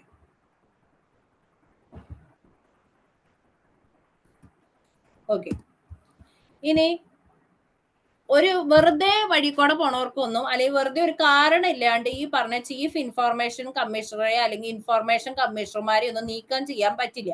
എന്തെങ്കിലുമൊക്കെ കൃത്യമായിട്ടുള്ള റീസൺ ഉണ്ടെങ്കിൽ മാത്രമേ ഇവരെ രാഷ്ട്രപതിക്ക് റിമൂവ് ചെയ്യാൻ പറ്റുള്ളൂ. ഒന്ന്, നിർധനൻ എന്ന് വിധിക്കപ്പെടുക, അതായത് പാപ്പരാവുക എന്ന് പറയും. 2, രാഷ്ട്രപതിയുടെ അഭിപ്രായത്തിൽ സദാചാര ലംഘനം ഉൾപ്പെടുന്ന എന്തെങ്കിലും ഒരു കുറ്റത്തിന് ശിക്ഷിക്കപ്പെടുക. എന്തെങ്കിലും കേസുകൾ, ലൈംഗികമായിട്ടുള്ള കേസുകൾ, അങ്ങനെ എന്തെങ്കിലും സദാചാര ലംഘനം ഉൾപ്പെടുന്ന എന്തെങ്കിലുമൊക്കെ കേസുകൾ വന്ന് ആ കുറ്റത്തിന് ശിക്ഷിക്കപ്പെട്ട് കഴിഞ്ഞാൽ അങ്ങനെയൊക്കെ ആണെങ്കിൽ നമുക്ക് ഇവരെ മാറ്റാൻ പറ്റും, ഈ ചീഫ് ഇൻഫോർമേഷൻ കമ്മീഷണർമാരെ, അതേപോലെ ഇൻഫോർമേഷൻ കമ്മീഷണർമാരെ. പിന്നെ ഔദ്യോഗിക കാലാവധിക്കുള്ളിൽ അയാൾ ഒഫീഷ്യൽ ഡ്യൂട്ടിക്ക് പുറമെ ശമ്പളം പറ്റുന്ന വേറെ ഏതെങ്കിലും ജോലിക്ക് പോയി കഴിഞ്ഞു കഴിഞ്ഞാൽ അവരെ മാറ്റാൻ പറ്റും. അതേപോലെ തന്നെ മാനസികമായിട്ട് എന്തെങ്കിലും പ്രശ്നം ഉണ്ടെന്ന് തോന്നി രാഷ്ട്രപതിക്ക് തോന്നി കഴിഞ്ഞു കഴിഞ്ഞാൽ അവരെ അതിൽ നിന്ന് റിമൂവ് ചെയ്യാൻ പറ്റും, ആ പോസ്റ്റിൽ നിന്ന്. ഇനി ബാക്കിയുള്ളവർക്ക് ചീഫ് ഇൻഫോർമേഷൻ കമ്മീഷണറോ പ്രവർത്തിക്കുന്നത് ഹാനികരമായി ബാധിച്ചേക്കാവുന്ന സമ്പത്തോ മറ്റ് അവരെ ഇങ്ങനെ ഈ ഡ്യൂട്ടിയിൽ ഇരുന്ന് കഴിഞ്ഞു കഴിഞ്ഞാൽ ഭയങ്കര പ്രശ്നമാവും, അല്ലെങ്കിൽ ഭയങ്കര ഹാനികരമായിട്ട് പ്രശ്നമാവും എന്ന് തോന്നി കഴിഞ്ഞാൽ മാത്രം, ഇങ്ങനെയൊക്കെ അപൂർവമായിട്ടേ വരുള്ളൂ, ഇങ്ങനെയൊക്കെ ഉണ്ടെങ്കിൽ മാത്രമാണ് ഇവരെ അതിൽ നിന്ന്, ആ പോസ്റ്റിൽ നിന്ന് റിമൂവ് ചെയ്യാൻ പറ്റുള്ളൂ കേട്ടോ. ഇനി സംസ്ഥാന വിവരാവകാശ കമ്മീഷൻ നിലവിൽ വന്നത് 2005 ഡിസംബർ 19, ഇമ്പോർട്ടന്റ് ഡേറ്റ് ആണ്. 2005 ഡിസംബർ 19 കേരള സംസ്ഥാന വിവരാവകാശ കമ്മീഷൻ രൂപീകൃതമായത്. അവിടെ പറഞ്ഞ പോലെ തന്നെ സംസ്ഥാന ചീഫ് ഇൻഫോർമേഷൻ കമ്മീഷണറും 10 കൂടാത്ത ഇൻഫോർമേഷൻ കമ്മീഷണർമാരും അടങ്ങുന്നതാണ് ഈ പറഞ്ഞ സംസ്ഥാന വിവരാവകാശ കമ്മീഷൻ. 10 കൂടാത്ത ഇൻഫോർമേഷൻ കമ്മീഷണറും ഉണ്ട്, അതേപോലെ തന്നെ ഒരു ചീഫ് ഇൻഫോർമേഷൻ കമ്മീഷണറും ഉണ്ടാവും. നേരത്തെ നമ്മൾ അവിടെ പറഞ്ഞു 3 അംഗ സമിതിയാണ് ഇവരെ തെരഞ്ഞെടുക്കണേ. അതില് ആരൊക്കെയുണ്ട്? ഒരു ക്യാബിനറ്റ് മന്ത്രിയുണ്ട്, അതേപോലെ ലോകസഭയുടെ പ്രതിപക്ഷ നേതാവുണ്ട്, പ്രധാനമന്ത്രിയുണ്ട്. അങ്ങനെയുള്ള ഒരു 3 അംഗ സമിതിയാണ് അവിടെ തെരഞ്ഞെടുക്കുന്നത്. അതേപോലെ ഇവിടത്തെ കമ്മിറ്റിയിലുള്ളതാണ് മുഖ്യമന്ത്രിയുണ്ട്, സംസ്ഥാന നിയമസഭയിലെ പ്രതിപക്ഷ നേതാവുണ്ട്, അതേപോലെ ഒരു ക്യാബിനറ്റ് മന്ത്രി, അത് മുഖ്യമന്ത്രി നാമനിർദ്ദേശം ചെയ്യുന്ന ഒരു ക്യാബിനറ്റ് മന്ത്രി എന്നിവരടങ്ങിയ 3 അംഗ സമിതിയാണ് ഈ സംസ്ഥാന വിവരാവകാശ കമ്മീഷണർമാരെ ഒക്കെ അപ്പോയിന്റ് ചെയ്യണത്. അപ്പോയിന്റ് ചെയ്യാന്ന് പറഞ്ഞാൽ അവരെ തെരഞ്ഞെടുക്കുന്നത്, ആ കമ്മിറ്റിയിലുള്ളത്. ഇനി സംസ്ഥാന മുഖ്യ വിവരാവകാശ കമ്മീഷണർമാരെ നിയമിക്കുന്നത്, നേരത്തെ അവിടെ പ്രസിഡന്റ് ആണെങ്കിൽ ഇവിടെ ഒക്കെ ഗവർണർ, സത്യപ്രതിജ്ഞ ചെയ്യുന്നതും ഗവർണർക്ക് മുന്നിൽ, രാജിക്കത്ത് സമർപ്പിക്കുന്നതും ഗവർണർക്ക് മുന്നിൽ, അവരെ നീക്കം ചെയ്യാനുള്ള അധികാരം ഗവർണർക്ക്. ഓക്കെ, അപ്പൊ ഇവിടെ എല്ലാം ഗവർണർക്കാണ് അതിനുള്ള അധികാരം കേട്ടോ. ഇനി നേരത്തെ പറഞ്ഞതുപോലെ മുഖ്യ വിവരാവകാശ കമ്മീഷണർക്ക് കാലാവധിക്ക് ശേഷം റീ അപ്പോയിന്റ്മെന്റ് ഇല്ല. പക്ഷെ ഈ പറഞ്ഞ പോലെ തന്നെ ഇൻഫോർമേഷൻ കമ്മീഷണർമാർക്ക് വേണമെങ്കിൽ ചീഫ് ഇൻഫോർമേഷൻ കമ്മീഷണർ ആവാം. ഓക്കെ, ഇനി സംസ്ഥാന ഇവര് എല്ലാ വർഷവും റിപ്പോർട്ടൊക്കെ കൊടുക്കണം. അത് ഗവൺമെന്റിനാണ് കൊടുക്കേണ്ടത്. കേന്ദ്രത്തിലാണെന്നുണ്ടെങ്കിൽ കേന്ദ്ര ഗവൺമെന്റിന് കൊടുക്കണം, സ്റ്റേറ്റിലാണെങ്കിൽ സ്റ്റേറ്റ് ഗവൺമെന്റിന്. ആദ്യത്തെ ചീഫ് ഇൻഫോർമേഷൻ കമ്മീഷണറാണ് പാലാട്ട് മോഹൻദാസ്. കേരളത്തിലെ പ്രഥമ chief information commissioner Palat Mohandas. ഇപ്പൊ വി ഹരിനായർ കേട്ടോ. ഇപ്പൊ ഹരിനായർ മാറിക്കഴിഞ്ഞാൽ മാറിയതുപോലെ പഠിക്കണം. ഇപ്പൊ വി ഹരിനായർ ആണ്. ഇത് നേരത്തെ പറഞ്ഞത് തന്നെയാണ്. കാലാവധി ഇപ്പൊ തീരുമാനിക്കുന്ന കേന്ദ്ര സർക്കാരാണ്. 65 വയസ്സ് തികഞ്ഞതിന് ശേഷം ഉദ്യോഗത്തിൽ തുടരാൻ പാടില്ല എന്ന് പറയും. അവർ ഉദ്യോഗത്തിൽ പ്രവേശിക്കുന്ന 5 വർഷക്കാലം ഉദ്യോഗം വഹിക്കേണ്ട പുനർനിയമത്തിന് അർഹതയില്ല എന്നൊക്കെ 2005 നിയമത്തിൽ പറയണ്ടെങ്കിലും ഇപ്പൊ റീ അപ്പോയിന്റ് ചെയ്യാം. ആർക്ക്? ഇൻഫോർമേഷൻ കമ്മീഷണർമാർക്ക് റീ അപ്പോയിന്റ്മെന്റ് പറ്റും. അവർക്ക് ചീഫ് ഇൻഫോർമേഷൻ കമ്മീഷണർ ആകാം. ആ ഒരു ഇതിലേക്ക് പറ്റും. പക്ഷെ ചീഫ് ഇൻഫോർമേഷൻ കമ്മീഷണർക്ക് ഈ പറഞ്ഞ റീ അപ്പോയിന്റ്മെന്റിന്റെ സംഭവം ഇല്ല കേട്ടോ. അതാണ് ഈ എഴുതിയേക്കണത്. സംസ്ഥാന ഇൻഫോർമേഷൻ കമ്മീഷണർ പുനർനിയമത്തിന് അർഹനല്ല. എന്നാൽ സംസ്ഥാന ഇത് ചീഫ് ഇൻഫോർമേഷൻ കമ്മീഷണറാണ് കേട്ടോ. ഇത് സംസ്ഥാന ഇൻഫോർമേഷൻ കമ്മീഷണർക്ക് സംസ്ഥാന ചീഫ് ഇൻഫോർമേഷൻ കമ്മീഷണർ ആയിട്ട് നിയമിക്കപ്പെടാൻ അർഹനാണ്. ഇനി സംസ്ഥാന ഇൻഫോർമേഷൻ കമ്മീഷണർ സംസ്ഥാന ചീഫ് ഇൻഫോർമേഷൻ കമ്മീഷണറായി നിയമിക്കപ്പെട്ടാൽ അദ്ദേഹത്തിന്റെ ഔദ്യോഗിക കാലാവധി മൊത്തം ആകെ 5 വർഷം. ചീഫ് ഇൻഫോർമേഷൻ കമ്മീഷണറായിട്ടും ഇൻഫോർമേഷൻ കമ്മീഷണറായിട്ടും ആകെ മൊത്തം 5 വർഷമേ പാടുള്ളൂ. ഓക്കെ, ഇത്രയും ക്ലിയർ ആയോ?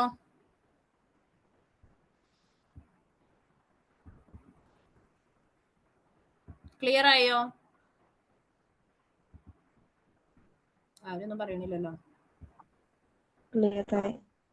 ഓക്കെ, ഒന്ന് വായിച്ചു നോക്കാം. അപ്പൊ നിങ്ങക്ക് എന്തെങ്കിലും സംശയം ഉണ്ടെങ്കിൽ മാറിക്കോളൂ കേട്ടോ. കുറച്ച് ക്വസ്റ്റ്യൻസ് ഒക്കെ ചെയ്യുമ്പോ മനസ്സിലാവും. ഓക്കെ, ഇനി ഈ വിവരാവകാശ നിയമത്തിൽ നിന്ന് കുറച്ച് കേന്ദ്ര സർക്കാർ സ്ഥാപനങ്ങൾ ഒഴിവായിട്ടുണ്ട്. അതിലൊന്നാണ് നമ്മൾ പറഞ്ഞു സെക്യൂരിറ്റി പരമായിട്ട് അങ്ങനെയൊക്കെയുള്ള നിൽക്കണ സുരക്ഷാ ഏജൻസികളൊക്കെ ഇതിൽ നിന്ന് ഒഴിവാക്കിയ ആൾക്കാരാണ്. അപ്പൊ ഇതൊന്ന് 2 വട്ടം വായിക്കാം. അപ്പൊ നമ്മുടെ ഓർമ്മയിൽ വരും. ഇന്റലിജൻസ് ബ്യൂറോ കാണാണ്ട് പഠിക്കേണ്ട. Directorate of revenue intelligence, central economic ഇന്റലിജൻസുമായിട്ട് ബന്ധപ്പെട്ട ആൾക്കാർ ഒരുവിധം എല്ലാവരും ഒഴിവാക്കിയതാണ്. പിന്നെ എൻഫോഴ്സ്മെന്റിന്റെ narcotic control bureau, aviation research centre, പിന്നെ സ്പേസ് ഫ്രോണ്ടിയർ ഓഫീസ്. പിന്നെ എപ്പോഴും ചോദിക്കണത് ഈ ഇൻഡോ ടിബറ്റൻ ബോർഡർ പോലീസ്, ഇവരൊക്കെ ഒഴിവാക്കിയേക്കണതാണ്. സെക്യൂരിറ്റി ഗാർഡ്, സെക്യൂരിറ്റി, അതേപോലെ തന്നെ ഇന്റലിജന്റ് സുരക്ഷാ വിഭാഗങ്ങളെയൊക്കെ ഒഴിവാക്കിയിട്ടുണ്ട്. ആസാം റൈഫിൾസും സശസ്ത്ര സീമാ ബെല്ല് ഇത് ഒഴിവാക്കിയിട്ടുണ്ട് കേട്ടോ. ഇതൊക്കെ ഇമ്പോർട്ടന്റ് ആണ്. ഇതൊക്കെ ഒഴിവാക്കിയപ്പെട്ട ഏജൻസിയാണ്. അതേപോലെ കേരളത്തിൽ നിന്നും വിവരാവകാശ നിയമത്തിൽ നിന്നും ഒഴിവാക്കപ്പെട്ടിട്ടുള്ള സ്ഥാപനങ്ങളാണ് special branch CID, crime branch CID, അതേപോലെ തന്നെ പോലീസ് ടെലികമ്മ്യൂണിക്കേഷൻ യൂണിറ്റ്. ഇത് ഇമ്പോർട്ടന്റ് ആട്ടോ, telecommunication unit. State and district finger print bureau, state and regional laboratories forensic. അതായത് സുരക്ഷയുമായിട്ടും ഇന്റലിജൻസും അങ്ങനെയൊക്കെയുള്ള കാര്യങ്ങളിൽ നിന്നുള്ള ആൾക്കാരൊക്കെ ഒഴിവാക്കപ്പെട്ടിട്ടുണ്ട്. ഇതൊന്ന് ജസ്റ്റ് വായിച്ച് നോക്കി കഴിഞ്ഞാൽ കിട്ടാവുന്നതേ ഉള്ളൂ. ക്ലിയർ ആയോ? ഇത്രേ ഉള്ളൂ. മെയിൻ ടോപ്പിക്കുകളൊക്കെ നമ്മൾ കവർ ചെയ്തിട്ടുണ്ട്. 2 ക്വസ്റ്റ്യൻസും കൂടി വേണമെങ്കിൽ നമുക്ക് പറഞ്ഞ് അവസാനിപ്പിക്കാം. പറയട്ടെ, ചോദിക്കട്ടെ.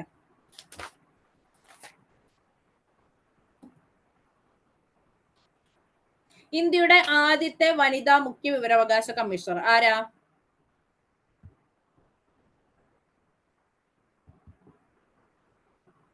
കിട്ടോ? ദീപക് സന്ധു. ഓക്കെ, ദീപക് സന്ധു ട്ടോ.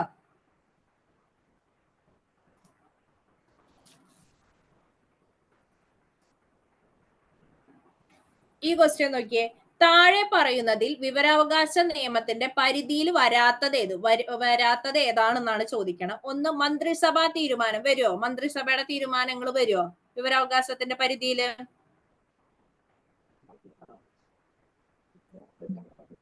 പറയേ.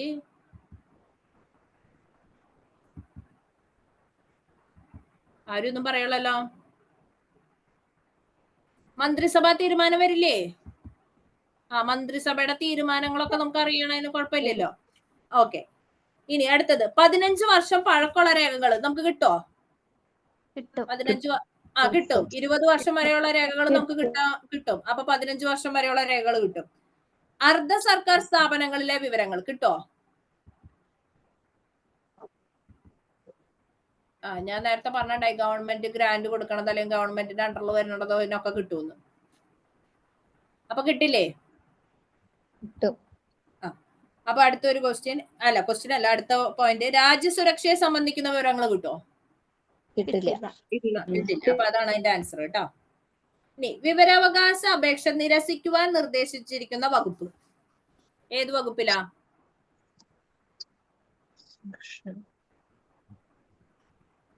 സെക്ഷൻ 9. 9 അല്ല 8 കേട്ടോ. സെക്ഷൻ 8. 8.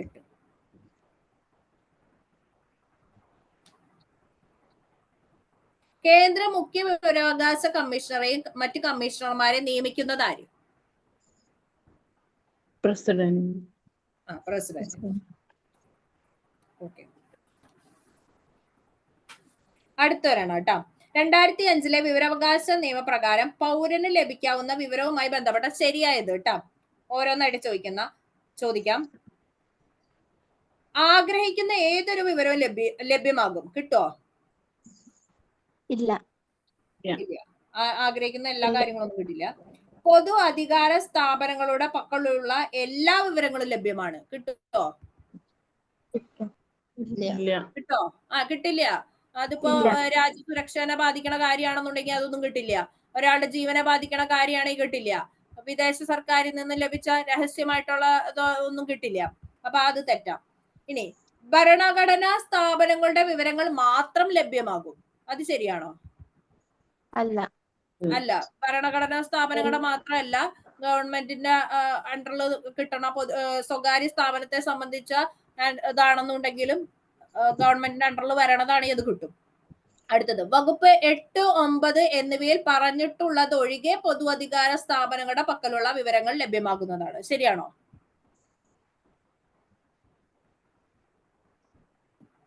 ശരിയാണോ?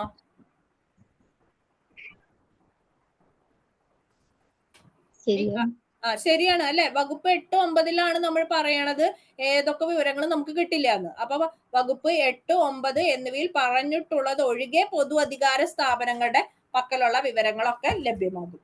ഓക്കെ, ക്ലിയർ അല്ലേ?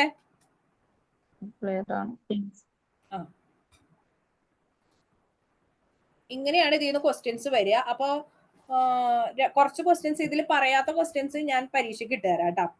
ഇനി അടുത്ത ഒരു ക്വസ്റ്റ്യൻ ചോദിക്കാം. താഴെ പറയുന്നവയിൽ വിവരാവകാശ നിയമത്തിനെ സംബന്ധിച്ച് ശരിയായ പ്രസ്താവനകൾ. എല്ലാവിധ വിവരങ്ങളും നിയമപ്രകാരം പ്രാപ്തരാക്കേണ്ടതാണ്, ശരിയാണോ?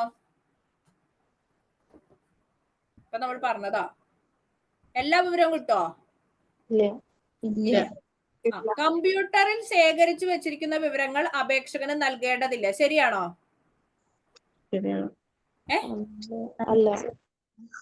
കമ്പ്യൂട്ടറിൽ ശേഖരിച്ചു വെച്ചാല് അത് തെറ്റാണ് ആ സ്റ്റേറ്റ്മെന്റ് അല്ലെ. കമ്പ്യൂട്ടറിൽ ശേഖരിച്ച് ഉള്ള സാധനമായാലും നമുക്ക് കിട്ടും. ഇനി പ്രമാണങ്ങളുടെ പകർപ്പുകൾക്ക് അപേക്ഷകന് അർഹതയുണ്ട്, ശരിയാണോ? പ്രമാണങ്ങളുടെ പകർപ്പ് എടുക്കാൻ അപേക്ഷകന് അർഹതയുണ്ടോ? ബാക്കിയുള്ളവരൊന്നും പറഞ്ഞില്ലല്ലോ.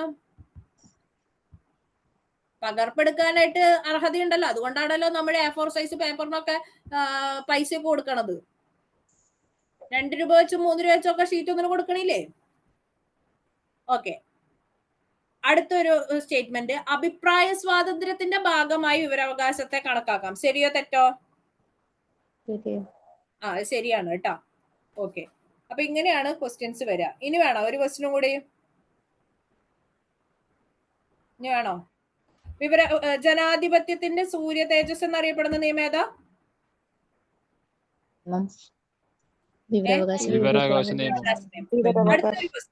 അടുത്തൊരു ക്വസ്റ്റ്യൻ. വിവരാവകാശ നിയമപ്രകാരം വിവരം ലഭിക്കുന്നതിന് ദാരിദ്ര്യരേഖയ്ക്ക് മുകളിലുള്ളവർ നൽകേണ്ട ഫീസ് കേട്ടോ. ഓപ്ഷൻ എ 100 രൂപ, ഓപ്ഷൻ ബി 150 രൂപ, ഓപ്ഷൻ സി 50 രൂപ, ഓപ്ഷൻ ഡി ഇതൊന്നുമല്ല. എത്ര രൂപയാ? 10 രൂപ.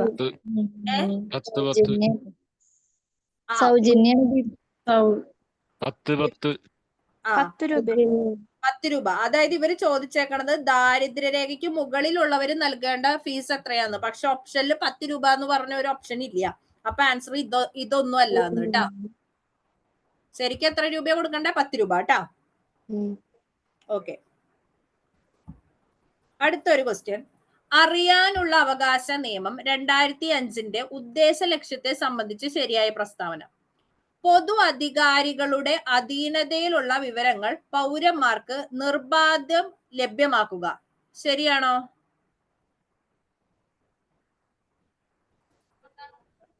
ശരിയാണ്. ശരിയാണ്. അത് ഒരു അതിന്റെ ഒരു ലക്ഷ്യമാണല്ലോ. സർക്കാർ ഉദ്യോഗസ്ഥരുടെ പ്രവർത്തനങ്ങളിൽ സുതാര്യതയും ഉത്തരവാദിത്വവും വർദ്ധിപ്പിക്കുക. ശരിയാണോ? ശരിയാണ്.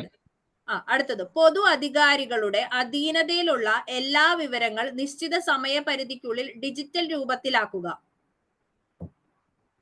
അങ്ങനെ ഒരു ക്ലോസ് ഇതുവരെ വന്നിട്ടില്ല. അടുത്തത്, കേന്ദ്ര ഇൻഫോർമേഷൻ കമ്മീഷൻ, സംസ്ഥാന ഇൻഫോർമേഷൻ കമ്മീഷൻ എന്നിവയുടെ രൂപവൽക്കരണം. ശരിയല്ലേ? ഈ നിയമത്തിലൂടെയാണല്ലോ പിന്നെ ഈ കമ്മീഷനൊക്കെ രൂപീകരിച്ചത്. ശരിയല്ലേ? ശരിയല്ലേ? ഹലോ, ആരൊന്നും പറയണല്ലോ. ശരിയാണ്. ഓക്കെ. അപ്പൊ ഇങ്ങനെയാണ് ക്വസ്റ്റ്യൻസ് വരിക.